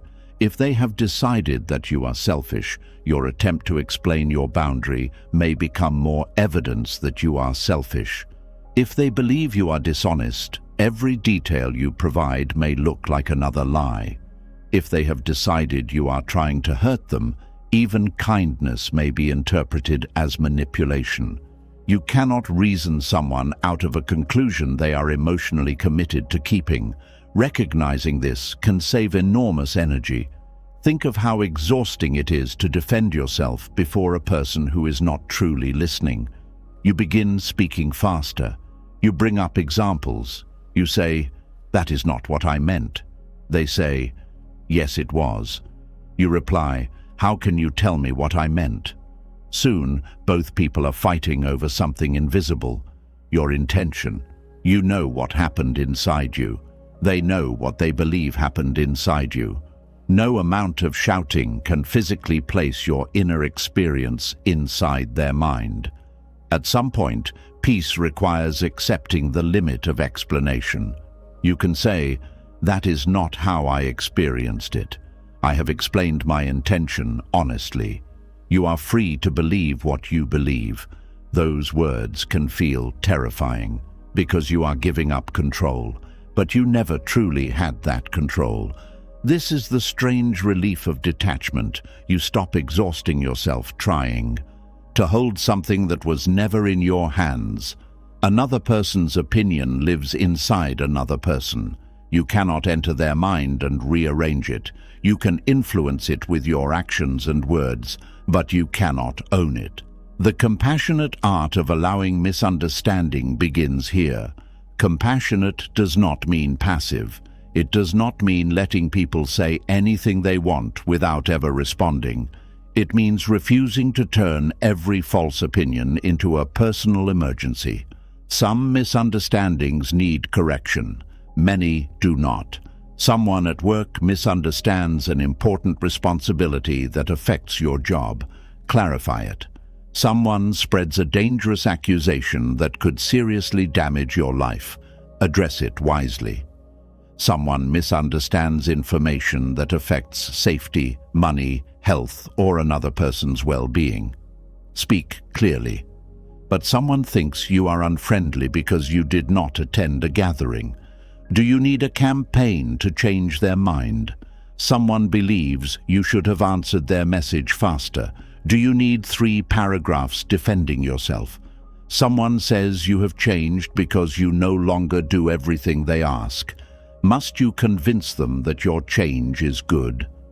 Not every misunderstanding deserves your energy. This is where discernment protects peace. Ask yourself, what will happen if I do not correct this? Sometimes the answer is almost nothing. Someone will hold an opinion. That is all. The mind may make it feel larger than it is because reputation touches identity. We want to control not only who we are, but how our identity is reflected back to us. We use other people like mirrors. When the mirror reflects something pleasant, we feel secure. You are so kind. You are wonderful. You are always there for everyone. Then a different mirror appears. You are difficult. You have changed. You only care about yourself. Suddenly we panic. We want to polish the mirror until it reflects the image we prefer. But Buddhist practice asks a deeper question. If you know what values you are trying to live by, why must every mirror agree? This does not mean becoming blind to criticism. Sometimes another person sees something in you that you cannot see. Being misunderstood and being corrected are not the same thing. A wise person is willing to ask, is there any truth here? That question requires humility. Suppose someone says, you never listen. Your first reaction may be, that is completely false. Before defending yourself, pause. Maybe never is unfair, but is there a pattern worth examining? Perhaps you often interrupt. Perhaps you listen only when you agree. Perhaps you quickly turn conversations back toward yourself. If criticism reveals something true, use it. You do not need to defend an image of perfection. In fact, one of the freedoms of detachment is that you become less afraid of discovering your own mistakes. You can say, you are right about that part. This is strength. The ego believes admitting fault weakens reputation. Wisdom understands that truth matters more than reputation. But there are also times when you examine criticism carefully and find that it simply does not belong to you. Someone calls you selfish because you declined something you could not reasonably do. Someone says you are cold because you refuse to continue an unhealthy argument. Someone says you think you are better than everyone because you stopped participating in gossip. You look honestly at your actions and still believe your choice was right. At that point, continuing to defend yourself may not be humility, it may be fear. Fear that someone will carry a negative opinion of you. This is when silence can become spiritual practice, not the silence of weakness, not the silence of punishment, the silence that says, I have nothing useful left to add. Buddhist teachings place great importance on wise speech. Speech is not valuable merely because it is true. Timing matters, intention matters, usefulness matters. You may have 10 true things you could say in your defense. The question is whether saying them will create anything useful. Will the conversation become clearer? Will understanding grow? Or will both people simply repeat themselves? Sometimes the wisest sentence is short. I understand that this is how you see it. Notice what this does not say. It does not say, you are correct. It does not say, I agree. It simply acknowledges reality. This is how they see it. You do not need to fight the fact that they have a perception. You can disagree without declaring war on their mind. This is especially powerful in family relationships because families often carry fixed stories about who everyone is. One child becomes the irresponsible one. Another becomes the difficult one. Someone becomes the selfish sister. Someone becomes the sensitive brother. These labels can survive long after the person changes. You may work on yourself for years and return to a family gathering only to discover that someone still speaks to you as though you were the person you were at 20. The old reaction appears. You want to prove that you have changed. You start listing your growth. You become frustrated when they do not see it. But growth does not need unanimous recognition. If you are different, live differently. Time will reveal what explanation cannot. And even if someone never updates their picture of you, your growth remains real. This is an important freedom. You do not need permission from people who knew an earlier version of you to become someone new. They may continue carrying the old image. Let them. You continue living. Sometimes trying too hard to prove that you have changed keeps you emotionally tied to the very identity you are trying to escape. You say, I am not that person anymore. Then spend years arguing with everyone who still thinks you are. Now the old identity still controls your attention. Detachment says, they may remember me that way. I know how I am choosing to live now. The difference is enormous. One requires an audience, the other requires integrity. Integrity may be the strongest answer to misunderstanding. If someone believes you are dishonest, arguing for 2 hours may not change anything. Living honestly over time is stronger. If someone thinks you are selfish, you do not need to perform generosity in front of them. Continue being generous where generosity is wise. if someone thinks you are unreliable, become reliable because reliability matters to you, not because you need to win a case. When your actions are guided by values rather than reputation, life becomes much simpler. You stop asking, "How will this make me look?" You begin asking, "Is this the right thing to do?" Those questions can lead to very different lives. A reputation-focused mind may say yes when it should say no because it wants to appear generous. It may remain silent when it should speak because it fears disapproval. It may stay in places it should leave because leaving could look selfish. It may tolerate disrespect because it wants to be seen as patient. This is how attachment to being understood can slowly make you dishonest with yourself. You begin performing goodness rather than living wisely. Buddhist detachment removes the audience from the center. You still care about the impact of your actions, but you stop turning your life into a performance designed to control everybody's opinion. This can feel lonely at first. When you make a choice that others do not understand, you may have to stand in your own clarity without applause. That is difficult. Humans naturally want social acceptance. We want someone to say, "I understand why you did that." But sometimes the wisest decisions come with misunderstanding. You leave an environment that looks comfortable from the outside. People call you ungrateful. They did not live inside it. You stop lending money to someone. People call you hard-hearted. They did not see the pattern. You reduce contact with a relative. Others tell you, "But family is family." They do not know every conversation that brought you to this point. You choose a quieter life. Someone thinks you lack ambition.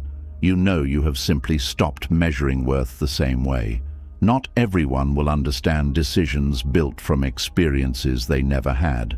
This is why constantly seeking validation can become dangerous. You may begin doubting wise choices simply because other people dislike them.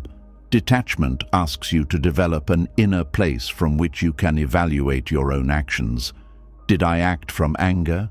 Did I act from fear? Was I honest? Was I unnecessarily cruel? Did I respect myself and the other person? Could I have handled it more wisely? These questions are more useful than, "Does everyone approve of me?" Approval is not always evidence of wisdom. Disapproval is not always evidence of wrongdoing. Sometimes people approve because your behavior benefits them. The moment you change, their opinion changes too. Someone may praise you for being the most caring person, while you are constantly sacrificing yourself for them. The day you create a limit, they call you selfish. Did your character change overnight? Probably not. What changed was their access. This is why another person's opinion must be examined carefully. People sometimes judge you according to how convenient you are for them. When you stop being convenient, the story changes. Detachment allows you to hear that story without automatically obeying it. This is not bitterness. You do not need to assume everyone is manipulating you. You simply recognize that people interpret life from their own interests and experiences. So do you. This understanding can actually create compassion. Instead of becoming furious when someone misunderstands you, you may begin seeing why their mind formed that interpretation. Perhaps your boundary touches their fear of abandonment. Perhaps your silence reminds them of someone who once ignored them. Perhaps your independence makes them feel unnecessary. Perhaps they are viewing you through an old wound. You can understand this without changing your truth. Compassion says, "I can see why this might feel painful to you." Detachment adds, "But I do not need to become someone else to remove every painful interpretation." This is a mature kind of kindness. You acknowledge another person's feelings without surrendering your reality. You might say, "I understand why you were disappointed that I could not come. I still needed to rest." Both things can be true. Their disappointment can exist. Your need can exist. You do not have to destroy one truth to protect the other. Many conflicts become endless because people believe only one experience can be valid.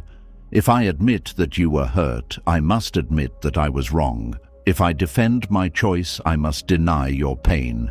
But life is often more complex. You can say, I understand that my decision hurt you, and I still believe it was the decision I needed to make. That sentence contains both compassion and detachment. There is no need to turn yourself into a villain. There is no need to turn them into one either. This becomes especially valuable when someone wants you to defend yourself endlessly. Some conversations become traps. You answer one accusation and another appears. You explain that one and the person returns to the first. Hours pass. Nothing changes. At some point, you must recognize that the goal is no longer understanding. The conversation has become a struggle over whose version of reality will win. You are allowed to stop participating. I have explained what I can. I do not think repeating ourselves will help. Then stop. The mind may continue afterward. This is where the real practice begins. Because even when your mouth becomes silent, the inner lawyer may keep talking. You drive home and suddenly think of the perfect answer. You should have said this, then another, and you should have reminded them about that. Soon the argument continues without the other person even being present. This is reputation attachment inside the mind. You are still defending yourself before an invisible judge. Notice it. You do not need to finish every imaginary trial.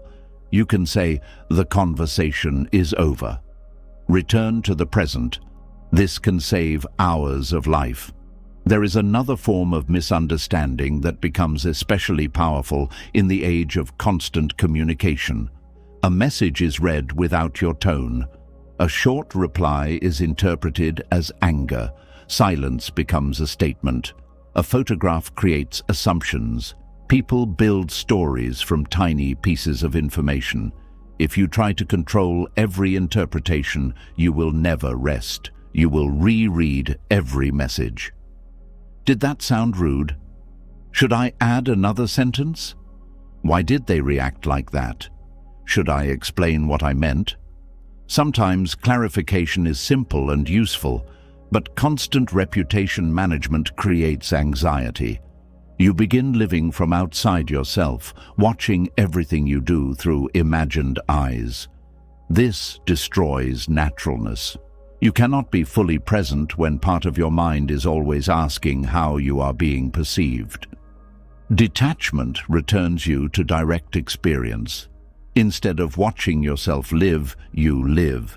Instead of constantly evaluating how you appear, you pay attention to what you are doing. There is great peace in becoming less performative. You do not need every room to approve of you. You do not need every conversation to end with someone understanding your heart perfectly. You do not need every person who leaves your life to carry a flattering story about you. Some will not. This may be uncomfortable, but it is survivable. There may be people somewhere right now telling a story in which you are the difficult one, and perhaps in their story, that is genuinely how they experienced you. You cannot travel from person to person correcting every memory. You cannot control conversations that happen when you are absent. You cannot force everyone who knew you to agree on who you are. The attempt would consume your life. Buddhist wisdom points us toward impermanence here as well. Reputation changes constantly. One person praises you today and criticizes you tomorrow. People forget things you thought they would remember forever. They remember things you wish they would forget. Someone who admired you may become disappointed. Someone who misunderstood you may later understand. Someone who judged you may never reconsider. All of it moves. If you attach your peace to reputation, your mind will move with every opinion. Praise lifts you. Criticism drops you. Approval makes you feel secure. Misunderstanding makes you frantic.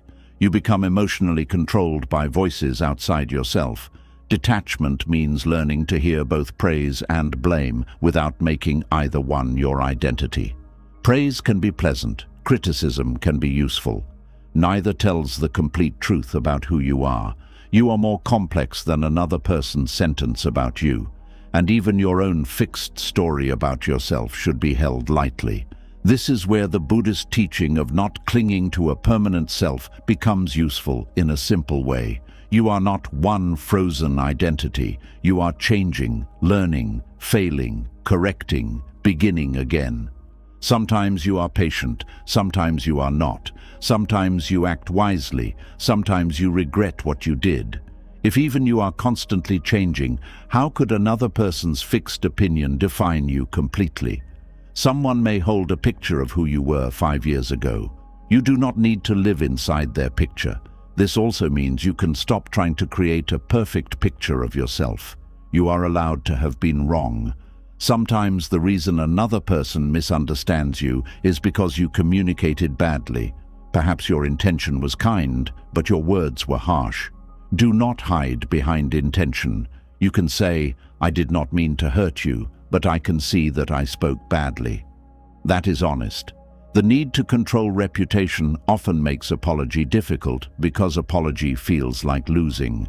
But integrity is not about looking innocent. It is about being truthful. If you caused harm, take responsibility for your part. Then let go of what does not belong to you. You can apologize sincerely and still be misunderstood afterward. You can explain yourself and still not be forgiven. You can correct your behavior, and someone may continue judging you by the old mistake. At that point, the rest belongs to them. You have responsibility for your actions. You do not have ownership over how long another person takes to update their opinion. This boundary is essential. Otherwise, guilt can become another attempt to control perception. You keep apologizing because you need them to stop seeing you as the person who hurt them. But perhaps they need time. Your job is to change what you can change. Their healing is not a reputation project. Let your apology be sincere enough that it does not demand immediate restoration of your image. "I am sorry for what I did," not "I am sorry, so please tell me I am still a good person." That is much cleaner. And when the misunderstanding is completely false, you can practice an equally clean response. State what is true. Do not decorate it excessively. Do not turn it into a performance. Then let your life speak. There is a peaceful dignity in not chasing every rumor. Sometimes truth does not need to run after every lie. It simply needs to remain true. Of course, there are serious situations where silence would allow real harm, and those require wise action. But most daily misunderstandings are far smaller than the mind makes them. Someone misreads your tone. Someone does not understand why you declined. Someone thinks you should have behaved differently. Someone does not like the person you are becoming. These are uncomfortable experiences, not disasters. Your nervous system may treat them like danger because social rejection feels deeply threatening. But you can learn to remain with that discomfort. Feel the urge to explain.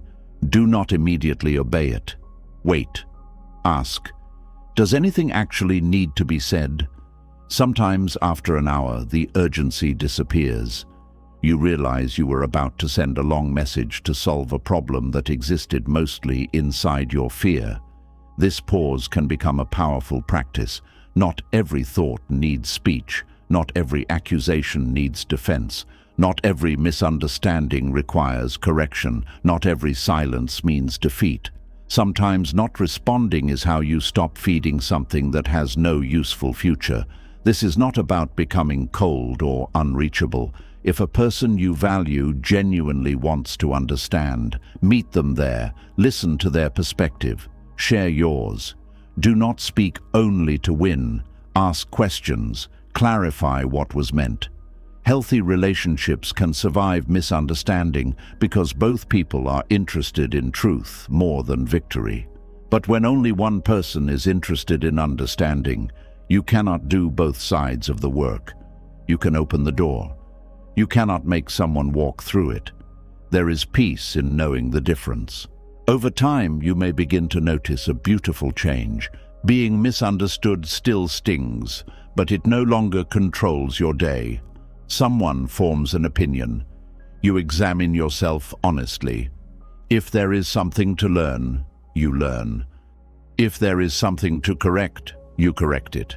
If there is nothing useful to do, you let the opinion remain where it belongs, inside their mind. You return to your life. You drink your tea. You do your work. You speak kindly to the next person. You continue living according to what you believe is wise. And this is where freedom begins to feel very ordinary. There is no dramatic moment where everyone finally understands you. In fact, some people never will. Freedom is realizing that they do not have to. You can be misunderstood and still sleep peacefully. You can be disliked and still be kind. You can be criticized and still examine yourself without collapsing. You can be falsely judged and still refuse to hate the person judging you. You can allow someone to carry a version of you that you do not recognize without spending the next year trying to erase it. That is compassionate detachment. You do not attack them for misunderstanding. You do not attack yourself for being misunderstood. You simply stop trying to live inside another person's mind. And perhaps this is one of the greatest forms of peace, knowing that you can remain truthful without being believed by everyone, kind without being called kind, and good without constantly proving that you are good. Your responsibility is your conduct, not everyone's conclusion. Your responsibility is your intention, your honesty, your willingness to correct yourself, and the way you treat people. The rest moves through minds you do not control. Let it move. Because once you stop spending your life correcting every false impression, a new challenge appears. You may finally become willing to let people misunderstand you, but what happens when they do more than misunderstand? What happens when they become disappointed because you no longer behave the way they expect? What happens when saying no, changing direction, or protecting your peace causes someone you genuinely love to feel hurt? This is where detachment asks for another difficult kind of courage. Learning that another person's disappointment does not automatically mean you have done something wrong. And this is where detachment becomes even more uncomfortable. It is one thing to let someone misunderstand you. It is another thing to watch someone you love become disappointed because you finally chose differently. You say no, and their face changes. You stop doing what they have always expected, and they become distant. You protect your time, your energy, or your peace, and suddenly you feel guilty. A quiet voice inside you asks, if they are hurt because of my choice, does that mean I have become selfish? This is where many people abandon themselves again. For years, you may have believed that being a good person means keeping everyone around you comfortable. You say yes because you do not want someone to feel rejected. You agree because you do not want conflict. You accept responsibilities you do not have the energy for because you cannot bear to see disappointment on another person's face.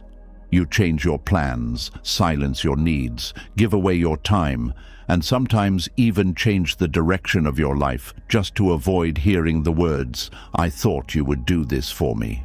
At first, this can look like kindness, but kindness that always requires you to betray yourself eventually becomes resentment.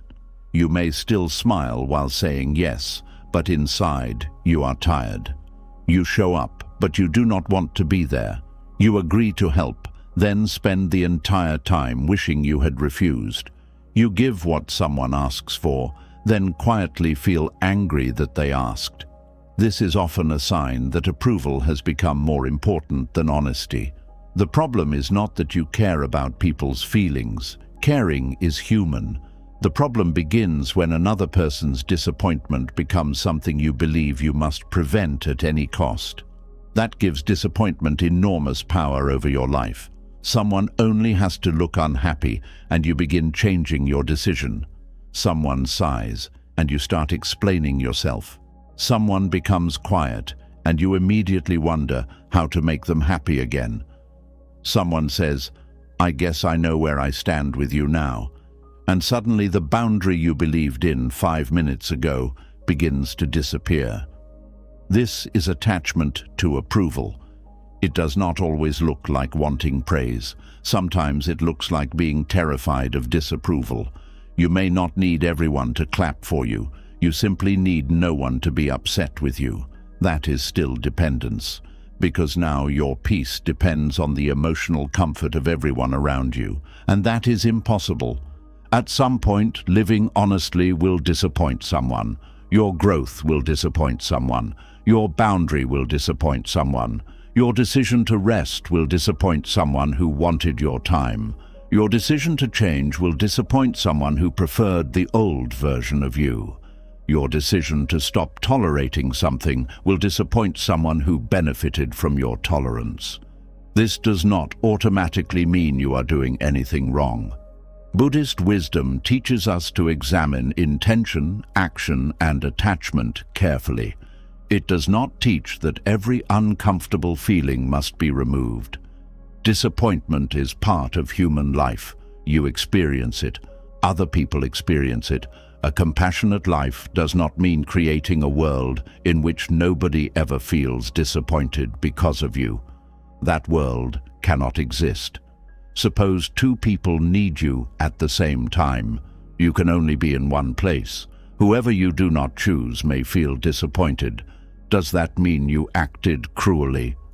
Not necessarily. Suppose your family wants you to follow one path, but you know another path is right for you. If you follow their wishes, you may disappoint yourself. If you follow your own direction, they may feel hurt.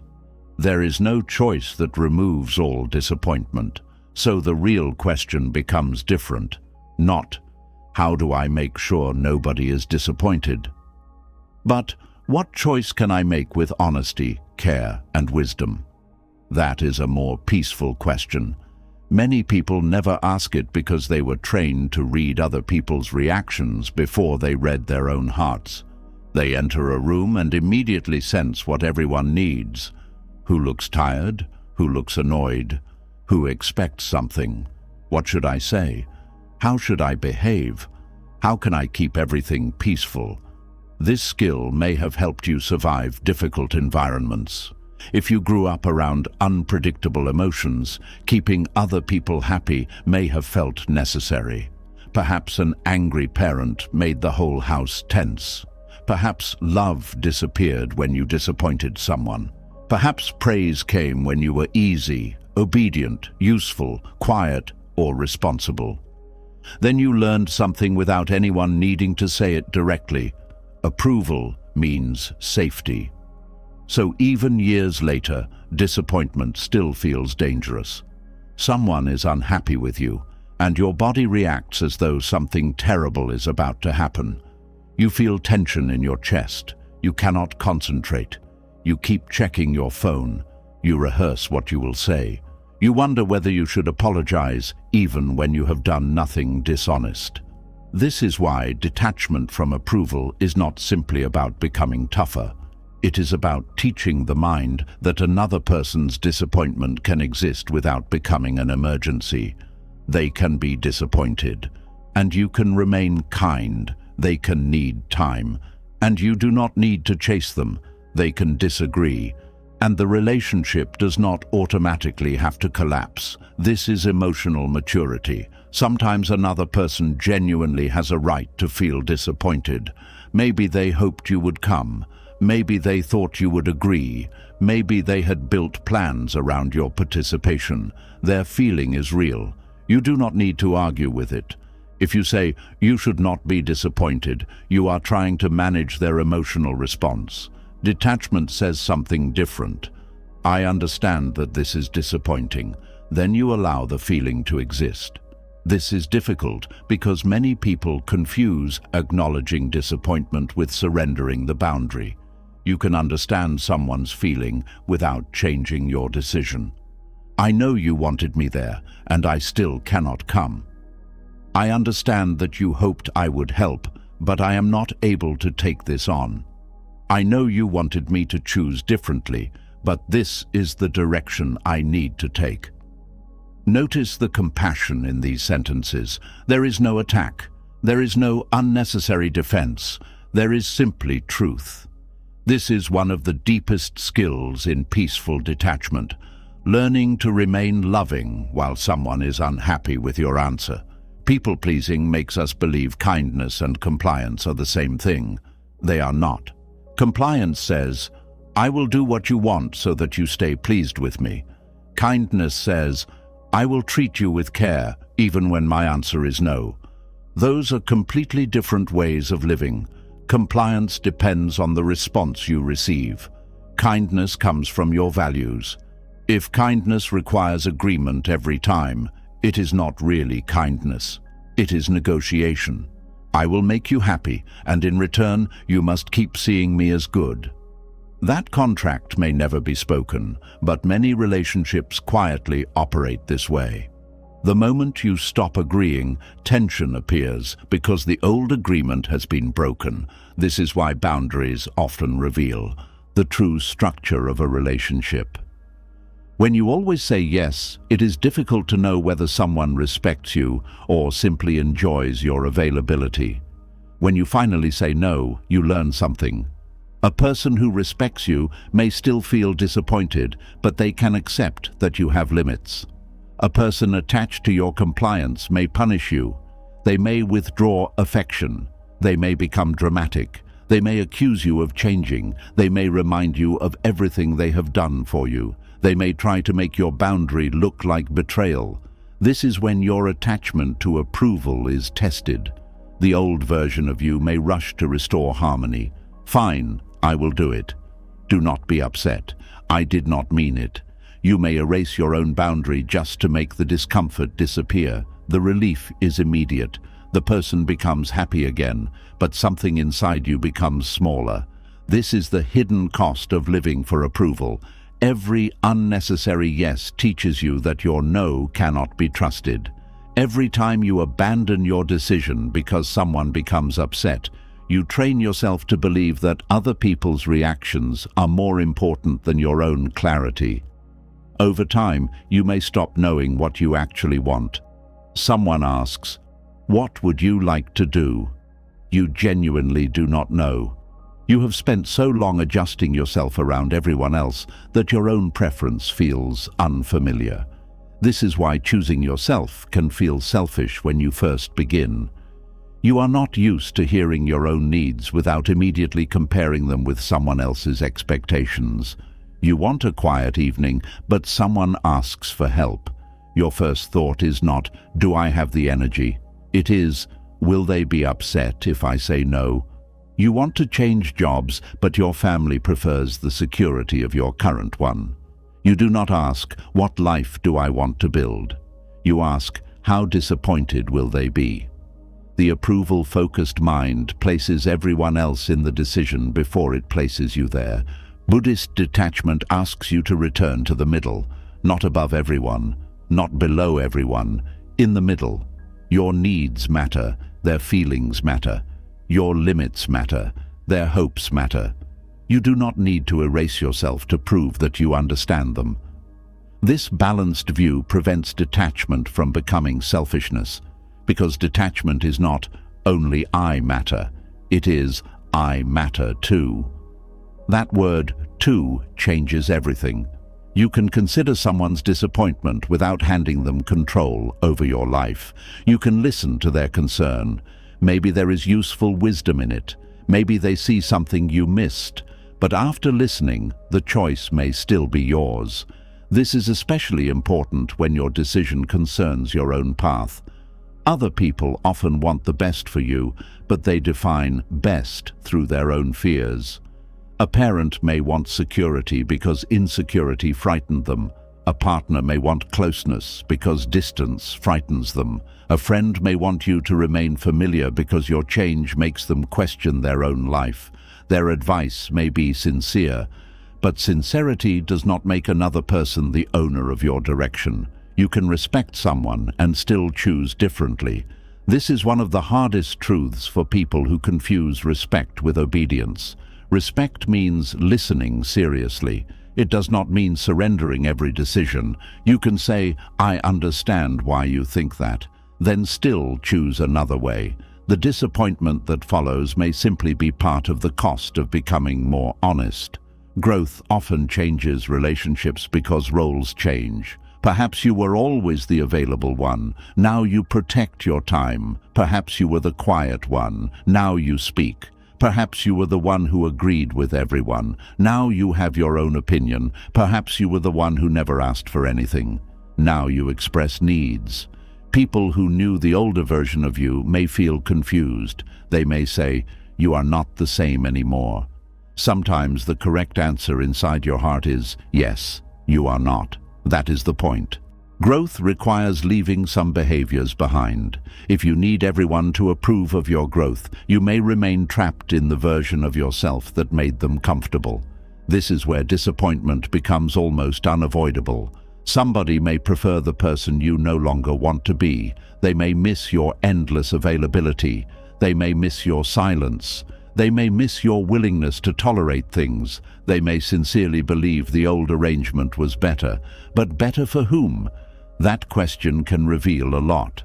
Sometimes people call a relationship peaceful when one person simply never speaks honestly. There are no arguments because one person always gives in. There is no conflict because one person carries all the discomfort privately. From the outside, everything looks harmonious. Inside, resentment is growing. This is not peace. Peace is not the absence of visible disagreement. Peace is the absence of war inside yourself. If you have to fight yourself every day to keep everyone else comfortable, that is not peace. Detachment asks you to stop sacrificing inner peace for outer smoothness. This may create temporary tension, but temporary tension can be healthier than permanent self-betrayal. You may need to say something that disappoints another person today so that resentment does not destroy the relationship later. A clean no can sometimes be kinder than a bitter yes. Think about the difference. A bitter yes says, "Fine." Then you complain, you withdraw, you keep score. You remind the person later of everything you did. A clean no says, "I cannot do that." There may be disappointment, but there is no hidden debt. This is why learning to say no clearly is an act of compassion. Do not make the other person drag the real answer out of you. Do not say, "maybe," when you know it is no. Do not agree and then secretly hope something happens so you can cancel. Do not build a complicated excuse because you believe your simple limit is not respectable enough. Sometimes, "I cannot take that on," is enough. People who are attached to approval often over-explain because they believe no needs to be proven in court. They provide 10 reasons. Then they wait anxiously to see whether the reasons are accepted. But when you over-explain, you can accidentally turn your boundary into a negotiation. The other person answers every reason. "I am tired." "You can rest later." "I have work." "It will only take an hour." "I already have plans." Change them. Now you are defending your right to choose. A calm boundary does not require endless evidence. You can be respectful and brief. "I appreciate you asking, but I cannot." This may feel rude if you are used to explaining everything. It is not. You are simply communicating without asking permission for your limit. Of course, there are commitments you should honor. Detachment is not an excuse to become unreliable. If you promised something, another person may rightly be disappointed if you break that promise carelessly. If your choices affect others significantly, you should consider the consequences. Wisdom does not mean doing whatever you want. The peaceful question is not, "How can I avoid responsibility?" It is, "What is genuinely mine to carry?" This is an important distinction. Some guilt is useful. If you acted selfishly, lied, broke an important promise, or ignored someone's reasonable needs, discomfort can help you correct yourself. But not all guilt is evidence of wrongdoing. Sometimes guilt appears simply because you are doing something new. You say no for the first time. Guilt appears. You spend money on yourself after years of putting everyone first. Guilt appears. You take a day to rest. Guilt appears. You decline a family expectation. Guilt appears. The feeling may be old conditioning, not moral truth. This is why you should not automatically obey guilt. Observe it. Ask, what exactly did I do wrong? Be specific. If you cannot identify actual dishonesty, cruelty, neglect, or violation of responsibility, perhaps guilt is simply the discomfort of changing an old pattern. Let it pass. You do not have to repair a mistake that did not happen. This can be life-changing. Many people spend years apologizing for having limits. I am sorry, I need rest. I am sorry, I cannot come. I am sorry, I cannot lend you money. I am sorry, I have another priority. There is nothing wrong with polite language, but notice whether your apology carries shame. You do not need to be ashamed of being finite. You have limited time, limited energy, limited attention. Every yes uses part of those resources, and every time you say yes to one thing, you are saying no to something else. If you give every evening away, you are saying no to rest. If you give every bit of emotional energy to others, you are saying no to your own recovery. If you spend all your resources rescuing people, you may be saying no to your future. There is always a cost. Approval can make us ignore that cost because the reward is immediate. Someone smiles, someone praises you, someone says, "I do not know what I would do without you." That feels good. The cost often comes later. Exhaustion, resentment, loss of time, a life built around other people's expectations. This is why Buddhist detachment turns attention away from immediate approval and toward deeper consequences. What kind of mind are you cultivating? A mind that cannot tolerate disappointing anyone becomes easy to control. All another person needs is your guilt, a mind that can remain. Compassionate in the presence of disappointment becomes much freer. This does not mean you enjoy disappointing people. You simply stop treating it as proof that you must change course. Sometimes their disappointment is information. Listen. Sometimes it is pressure. Recognize it. Sometimes it is grief because the relationship is changing. Allow it. Not every uncomfortable reaction requires your intervention. A loved one may need to grieve an expectation. Perhaps they always assumed you would live nearby. You move away. They are sad. You may be tempted to turn their sadness into a reason to abandon your plan. But perhaps sadness is simply the natural response to change. You can comfort them without reversing your life. I know this is hard. I will miss you too. That is compassion. You do not need to say, because you are sad, I must stay. Two truths can exist together. They can be sad. You can still go. This ability to hold two truths is essential for detachment. Someone can love you and disagree with you. Someone can be disappointed and still care about you. You can hurt someone's feelings without having intended harm. You can choose yourself without rejecting them. Life becomes far less confusing when you stop forcing every situation into good person or bad person. Sometimes everyone involved is simply facing a difficult reality. There may be no perfect choice, only a choice that best matches your values. This is where an inner compass becomes more important than applause. Ask yourself what kind of person you want to be when nobody approves. Patient, truthful, kind, courageous, responsible. Then act from those values. If someone is disappointed afterward, you can remain open to reflection without abandoning yourself. This is very different from stubbornness. Stubbornness says, I do not care what anyone thinks.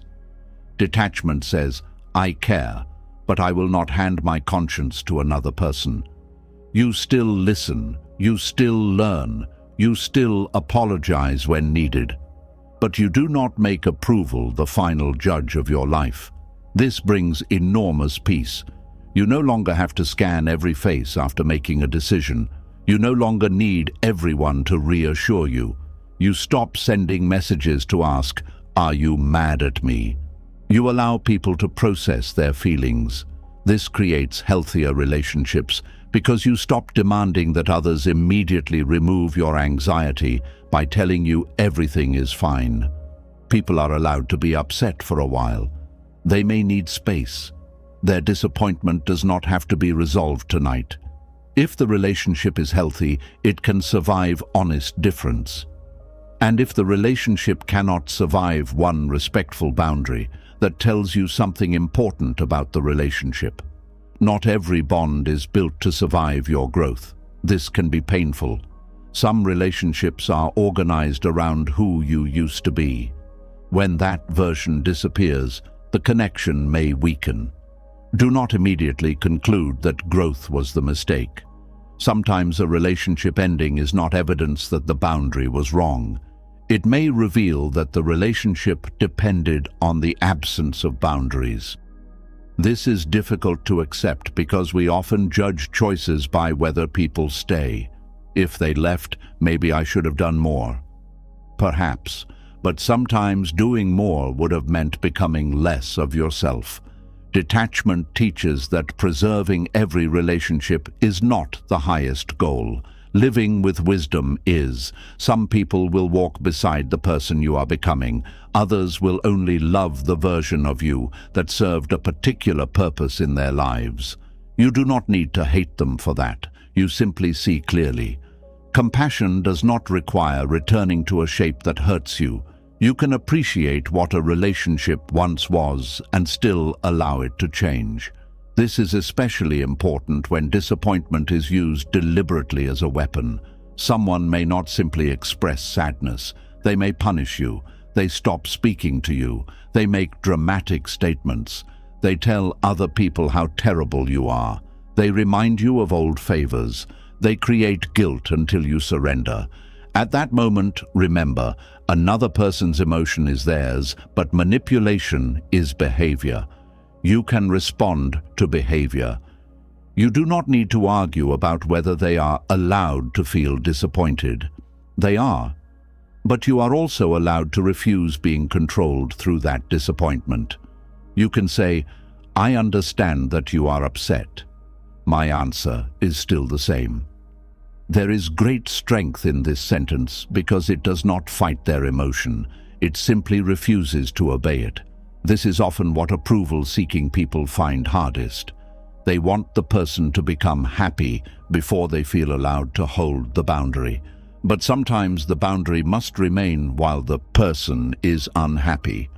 That is the practice. The discomfort is where freedom grows. You learn that you can survive being called selfish.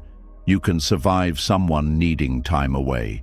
You can survive not being everyone's favorite person.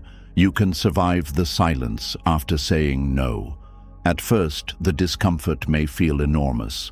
Then something changes. You realize that the world did not end. You had a difficult conversation, and morning still came. Someone was disappointed, and you still breathed. A person disagreed with you, and you remained yourself. This is how the nervous system slowly learns freedom, not through one dramatic act, but through repeated moments of staying true without rushing to repair every reaction. Eventually, you stop needing constant permission. You begin trusting your own thoughtful decisions.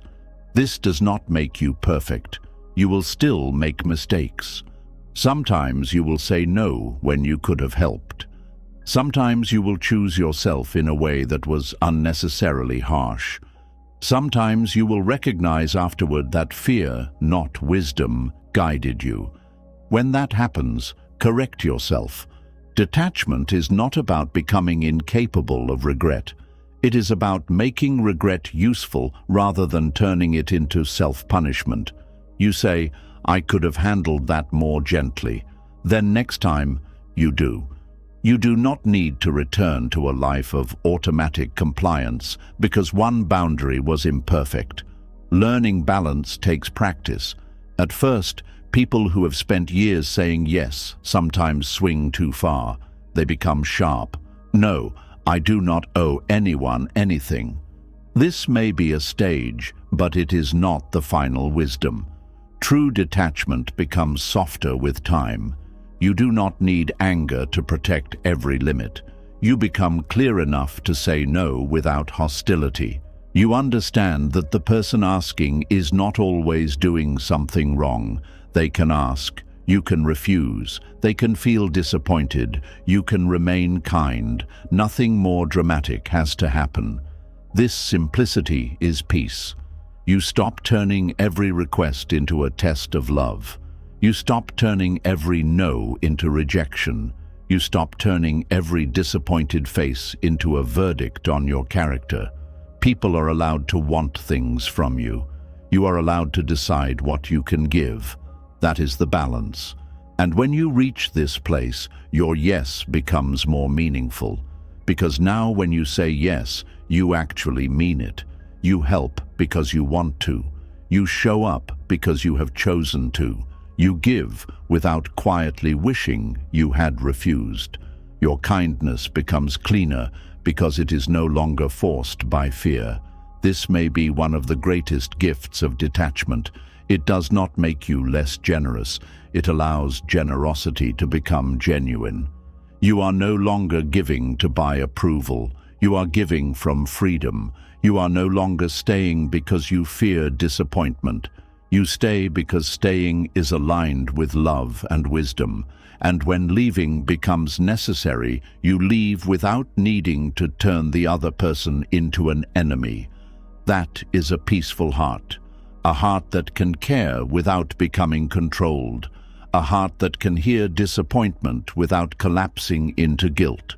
A heart that can say no without hatred and yes without resentment. A heart that understands that compassion does not require you to make everyone happy with your choices. You begin to see that another person's disappointment can simply be part of life moving in a different direction. They wanted one thing. You chose another. Both realities can exist. No villain is required. And this is where detachment reaches one of the most painful beliefs many people carry without ever questioning it. You may finally learn to say no. You may accept that someone can be disappointed in you. You may begin protecting your peace. But then another voice appears inside you and says, if I truly love them, shouldn't I be willing to endure more? That question has kept people inside painful relationships, damaging friendships, exhausting family roles, and endless cycles of disrespect for years. Somewhere along the way, suffering became confused with loyalty, and pain became mistaken for proof of love. There is a dangerous idea hidden inside many relationships. The more you tolerate, the more deeply you must care. So you stay after the 10th broken promise because leaving feels like giving up. You excuse words that wound you because the person is struggling. You overlook behavior you would never advise someone else to accept because you remember the good moments. You carry emotional exhaustion as though it were a badge of devotion. And every time you reach your limit, you tell yourself to be more patient. But patience and self-abandonment are not the same thing. Buddhist loving kindness does not ask you to destroy yourself in order to prove that your heart is open. Loving kindness begins with the sincere wish that beings be free from unnecessary suffering. That includes you. This can be surprisingly difficult to accept if you have spent years believing that compassion should always flow outward. You may easily understand why another person deserves patience, understanding, rest, forgiveness, and gentleness. But when you need those same things, the mind becomes strict. You should be stronger. You should be more understanding. They have been through a lot. Maybe you are expecting too much. These thoughts can sound compassionate, but notice who is always being asked to absorb the cost. You. The other person becomes angry, and you must understand. They break your trust, and you must be patient. They disappear and return whenever they want, and you must remember that they are struggling. They say something cruel, and you must think about their childhood.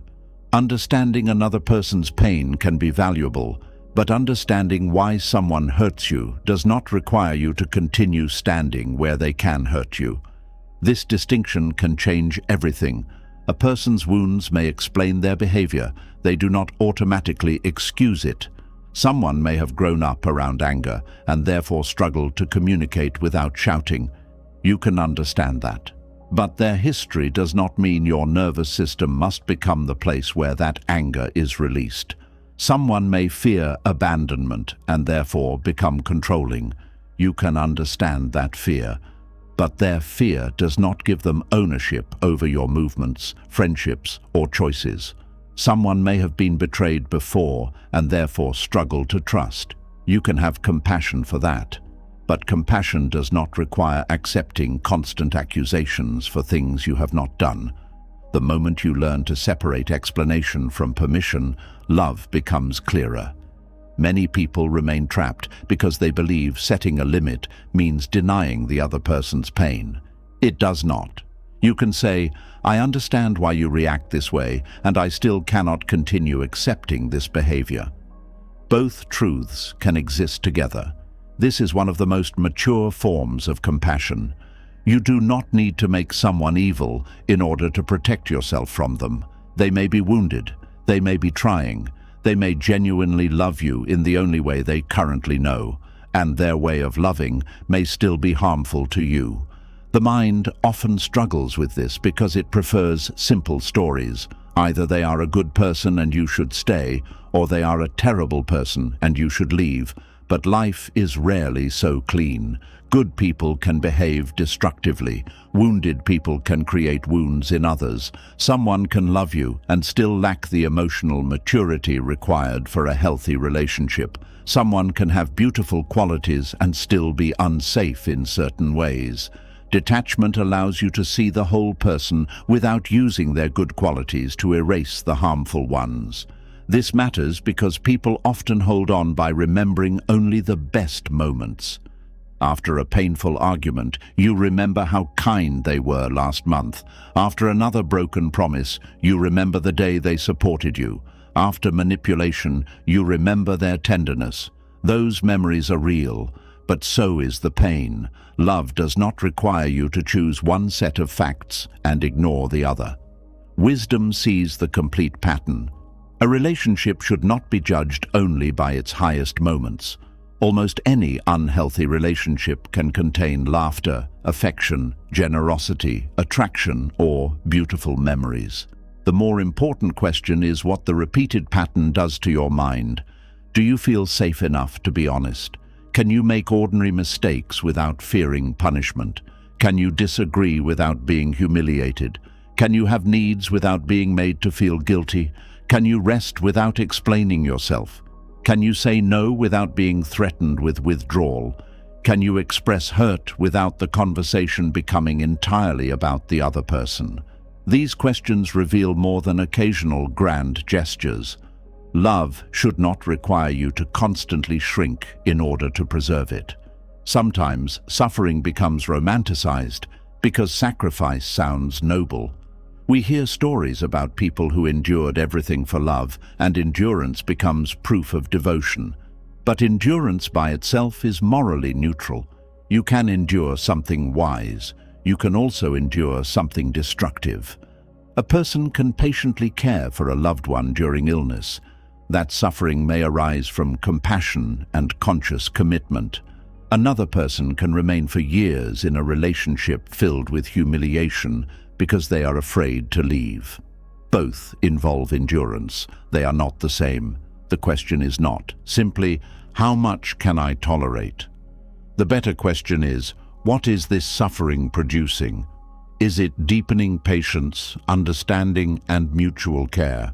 Or is it teaching someone that there are no consequences for harming you? Is the difficulty temporary and shared? Or has suffering become the permanent structure of the relationship? Are both people taking responsibility, Or is one person constantly repairing what the other person repeatedly destroys? These questions bring wisdom into compassion. Buddhist practice does not glorify suffering for its own sake. It begins by recognizing suffering clearly so that its causes can be understood and reduced. This means you do not need to create more suffering unnecessarily just to prove spiritual strength. There is no prize for staying in pain longer than wisdom requires. Sometimes people remain because leaving feels like failure. They think, I have already invested 10 years. I have forgiven so much. I cannot let everything I endured be for nothing.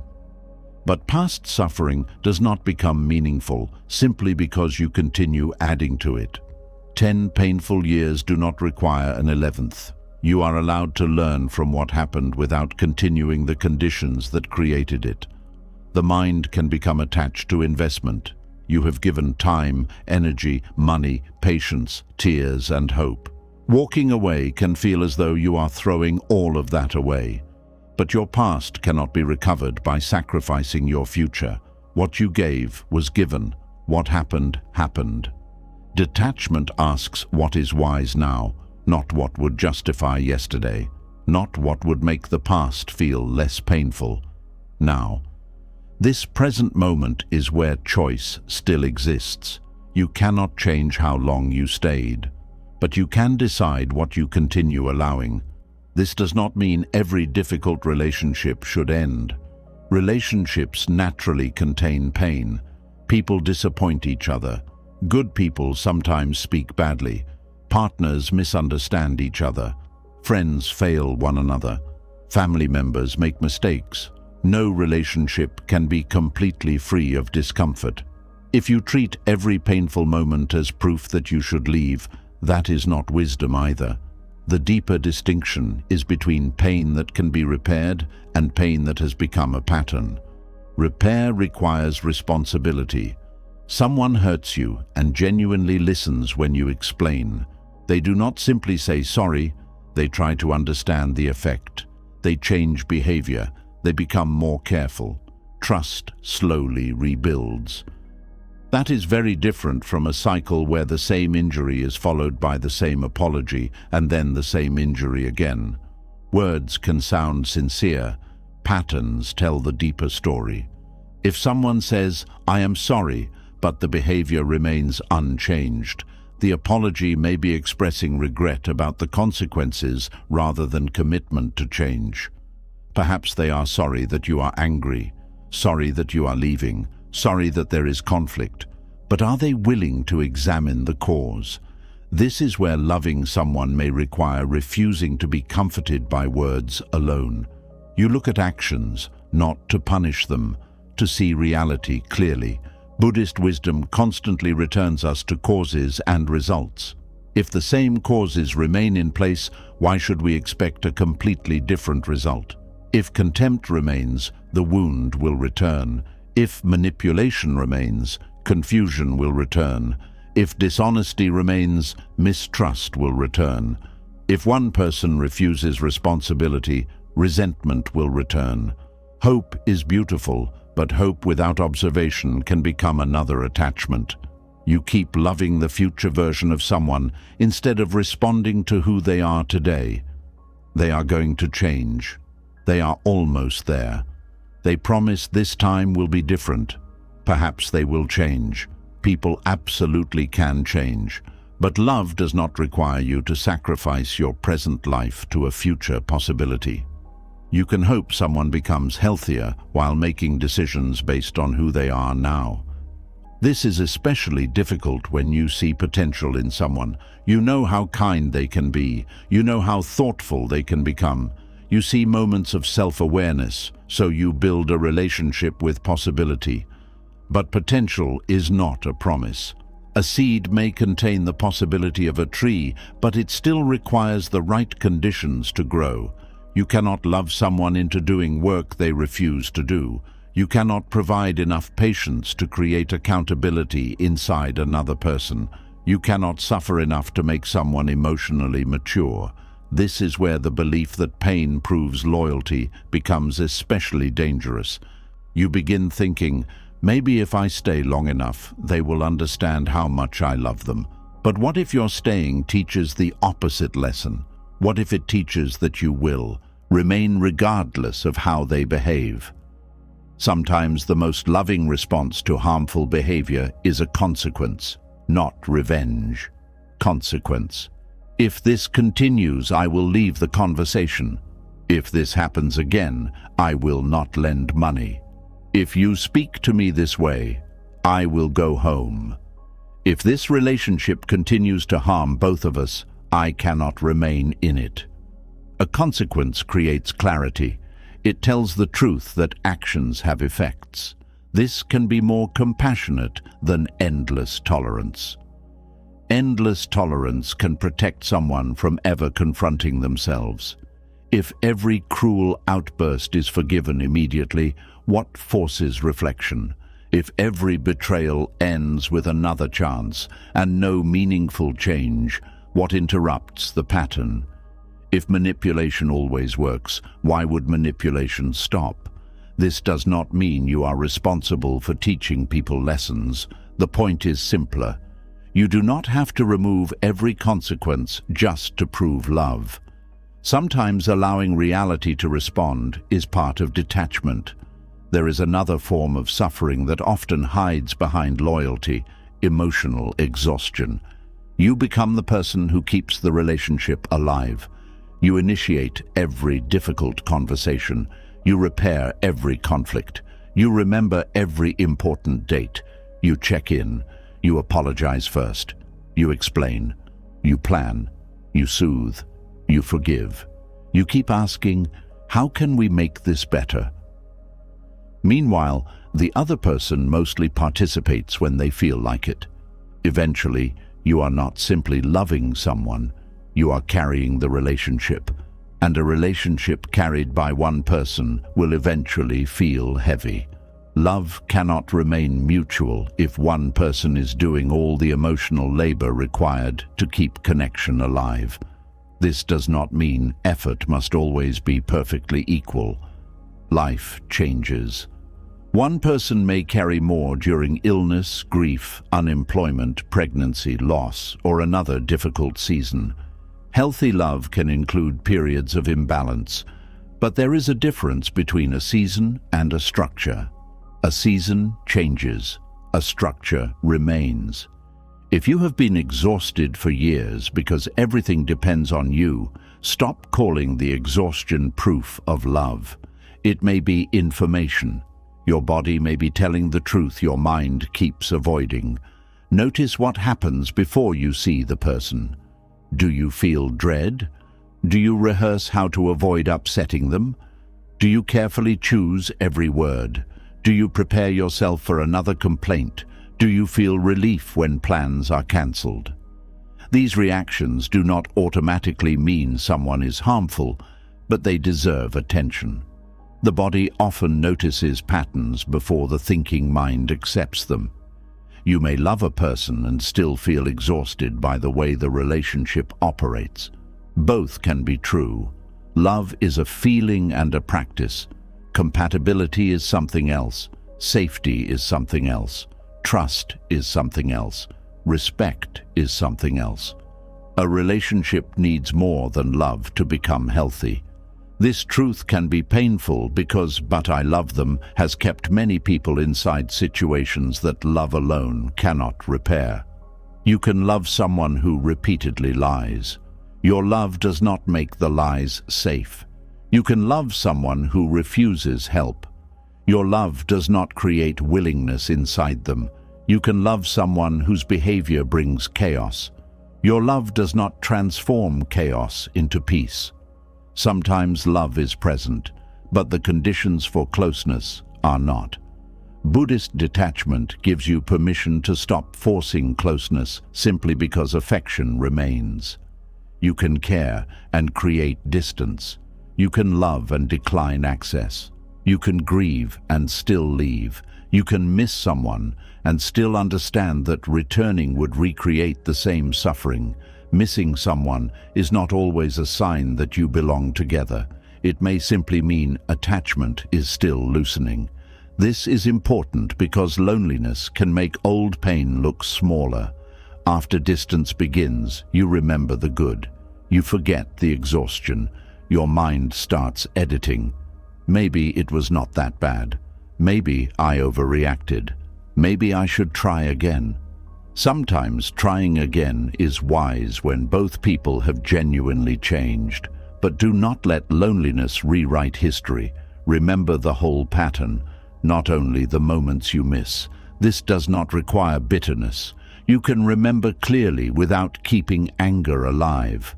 Clarity says, there was love there, and there was also suffering I am no longer willing to repeat.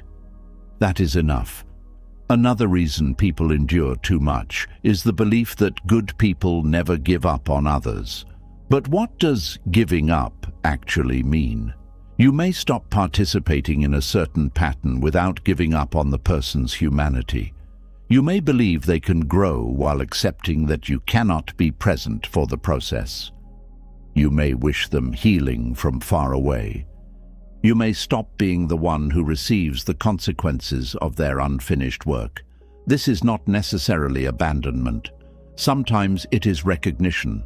You recognize that your presence is not fixing what you hoped it would fix.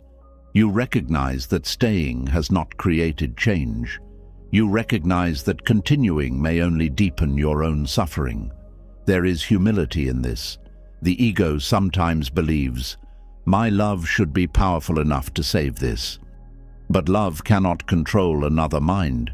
You are not failing because your patience did not transform someone. You were never given that power. People must participate in their own healing.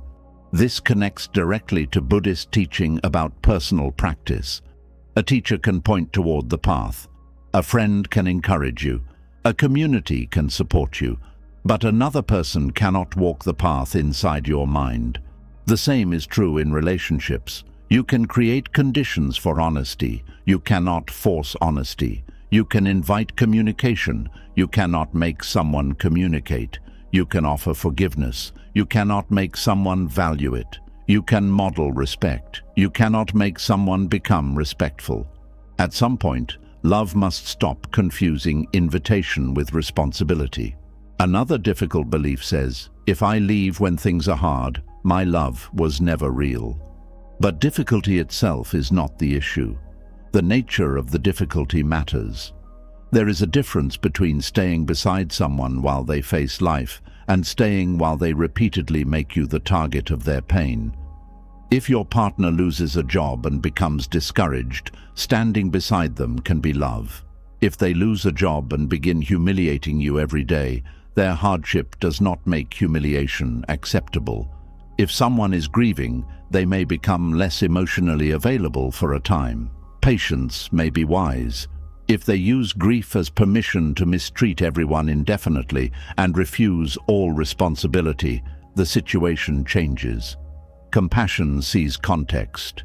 Wisdom sees limits. Both are needed.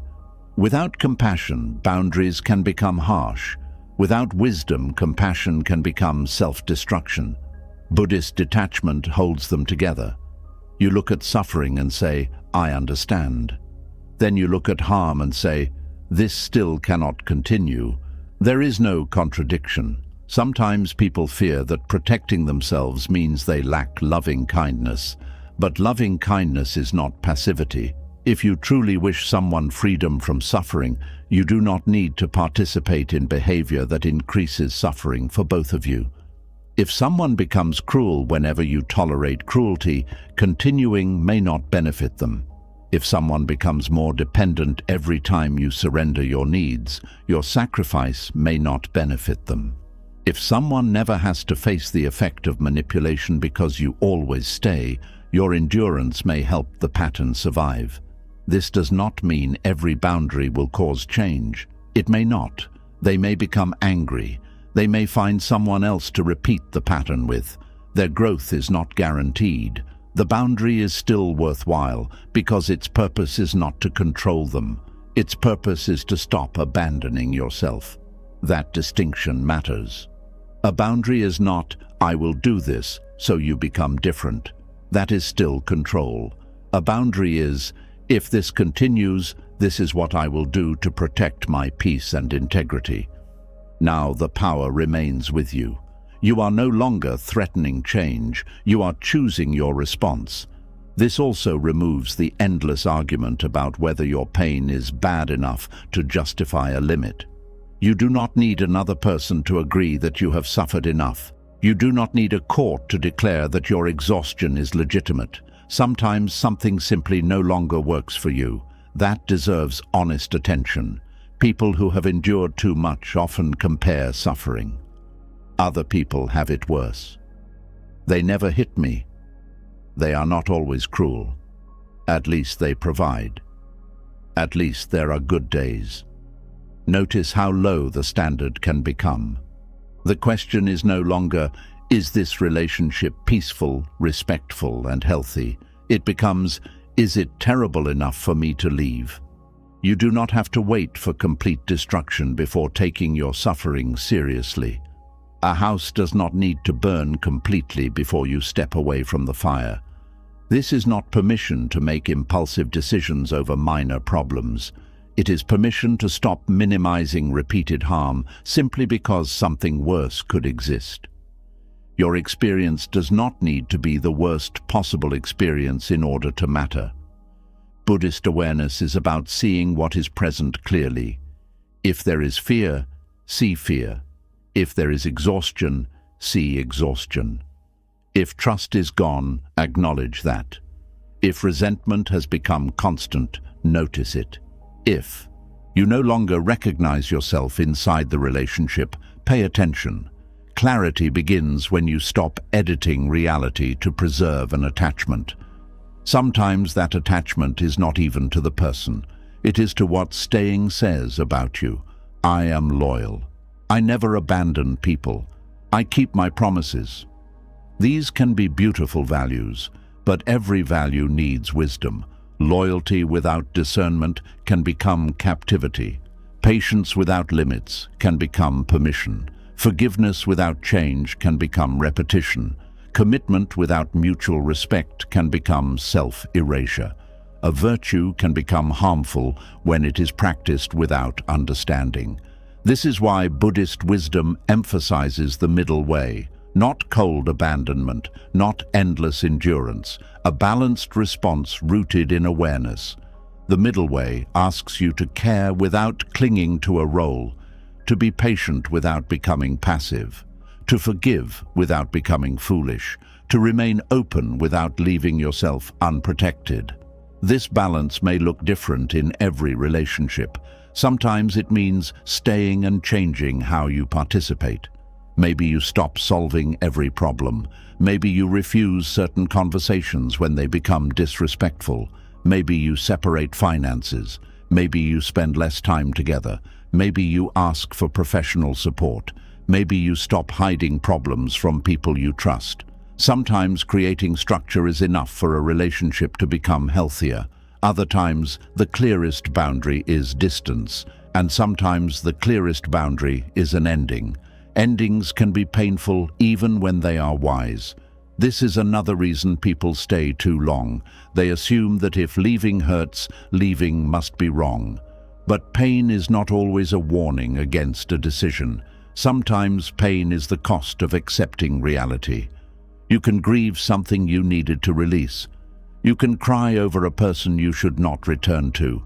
You can miss a relationship while knowing that it was damaging you. Grief and wisdom can exist together. Do not use sadness as proof that you made the wrong choice. Attachment naturally protests change. The heart remembers familiarity. Even painful familiarity can feel safer than uncertainty. This is why people sometimes return not because conditions have improved, but because discomfort with absence became stronger than memory of suffering. Detachment teaches you to sit with that discomfort long enough to see clearly. You do not need to act on every feeling. Missing someone is a feeling. Loneliness is a feeling. Guilt is a feeling. Fear is a feeling. They deserve compassion. They do not automatically deserve control over your decisions. Give them space to move through. Then ask again what is wise. You may discover something surprising. The pain of leaving can gradually decrease, while the pain of staying had been repeating without end. One pain moves toward healing. The other keeps returning to the same place. That difference matters. There is also a deeper spiritual question beneath all of this. What do you believe love should feel like? If you learned love through chaos, peace may initially feel strange. If you grew up watching people fight, separate, reunite, accuse, forgive and repeat, intensity may feel like connection. A peaceful relationship can even feel boring. You may mistake anxiety for passion because anxiety keeps your attention fixed on the person. You are always wondering what will happen next. Will they call? Are they angry?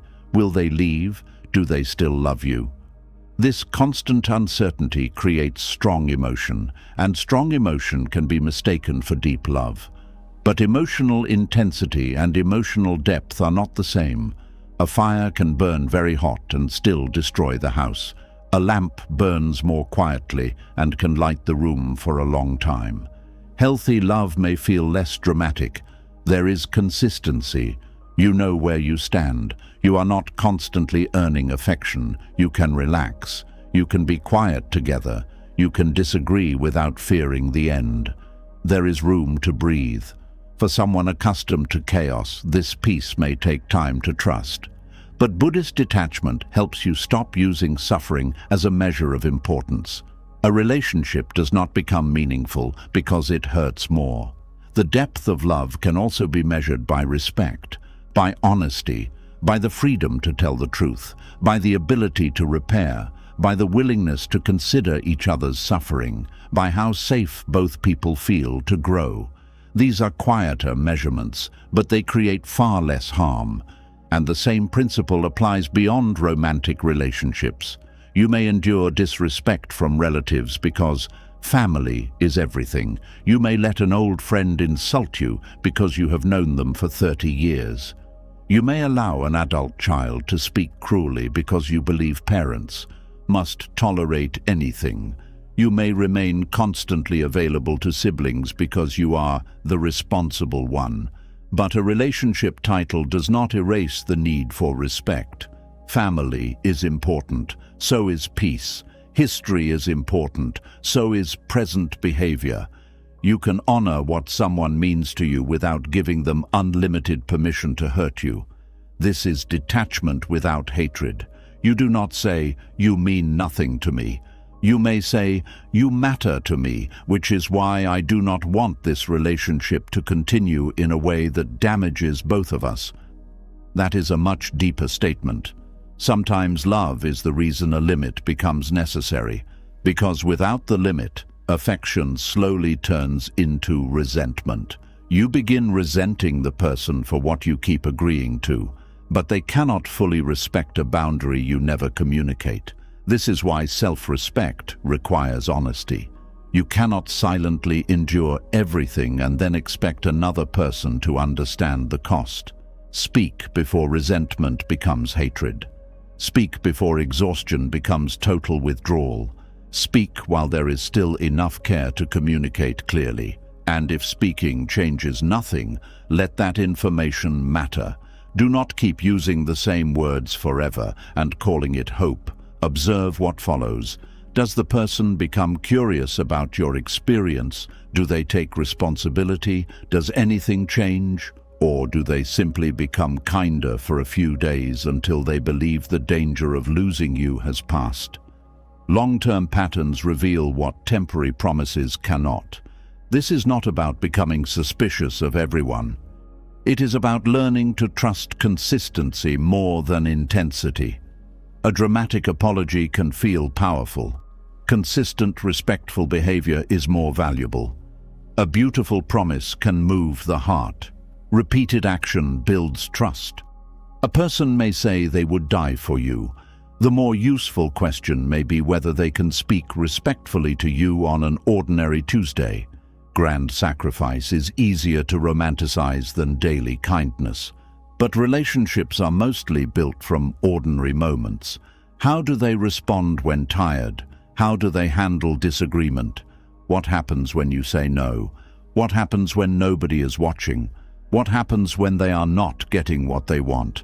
These moments show whether love has matured beyond desire and possession. And you should ask the same questions of yourself. Detachment is not only about recognizing how others hurt you. It also asks whether you have used suffering as proof of their love. Have you demanded sacrifice to feel secure? Have you interpreted their need for space as rejection? Have you made someone feel guilty for choosing themselves? Have you expected them to tolerate behavior you would not tolerate from them? Buddhist wisdom should always turn the mirror inward as well. The goal is not to become the innocent person surrounded by harmful people. The goal is awareness. Perhaps there are ways you have confused attachment with love too. Seeing this is not shameful. It is useful. You can change. You can learn to love without testing people. You can stop asking them to prove devotion through pain. You can respect their limits without taking every boundary personally. Then your relationships become places where both people are allowed to remain whole. This may be one of the clearest differences between attachment and loving kindness. Attachment says, "Prove that you love me by what you will endure."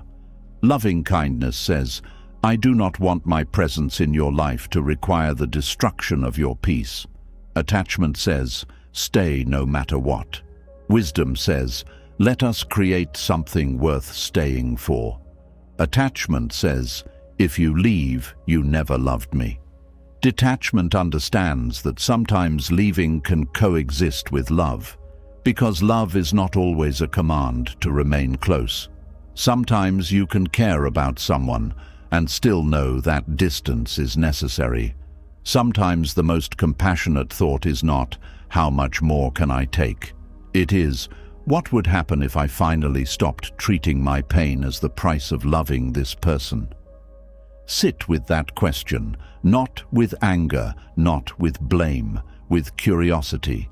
Perhaps you will notice how often you have praised yourself for endurance when what you really needed was permission to stop. Perhaps you will recognize that some of your exhaustion did not come from loving too deeply. It came from staying too long in places where love had become mixed with fear, guilt, control, obligation, or hope for someone's future version. And when you see this clearly, the heart begins to change. You no longer need to become cold. You simply become less willing to confuse suffering with devotion. You can still be patient, but patience has limits. You can still forgive. But forgiveness does not erase patterns. You can still support, but support does not require self-erasure. You can still love, but love no longer demands that you disappear. This is the freedom Buddhist detachment offers, not freedom from caring, but freedom from believing that caring must hurt you endlessly to be real. A peaceful heart does not ask, "How much pain can I survive for this person?" It asks, "Can love exist here without either of us needing to abandon ourselves?" That question changes the standard completely. You stop admiring endurance simply because it is endurance. You begin valuing clarity, mutual respect, honesty, responsibility, gentleness, space.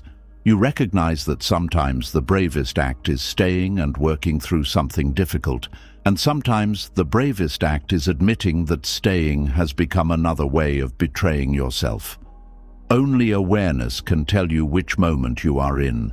Detachment does not mean you stop caring. It means you stop losing yourself in the act of caring. You can love someone without rescuing them, stand beside their pain without carrying it, offer wisdom without controlling their choices, forgive without living inside the wound, and allow yourself to be misunderstood or even disliked without abandoning your peace. You can let people feel disappointed. Stop measuring love by how much suffering you can endure. Release the person they used to be. Wish someone well without giving them unlimited access to you. And finally, understand that another person's healing is not a burden you were born to carry. That is not coldness. That is compassionate freedom. So, before you leave, ask yourself one question. What am I carrying today that was never truly mine to carry? If you are ready to put even a small part of that burden down, write "I choose peace" in the comments. Let those words become a quiet promise to yourself that you can care deeply without disappearing inside someone else's life. And if these teachings are helping you become calmer, wiser, and more free, subscribe to the channel and continue walking this path with us.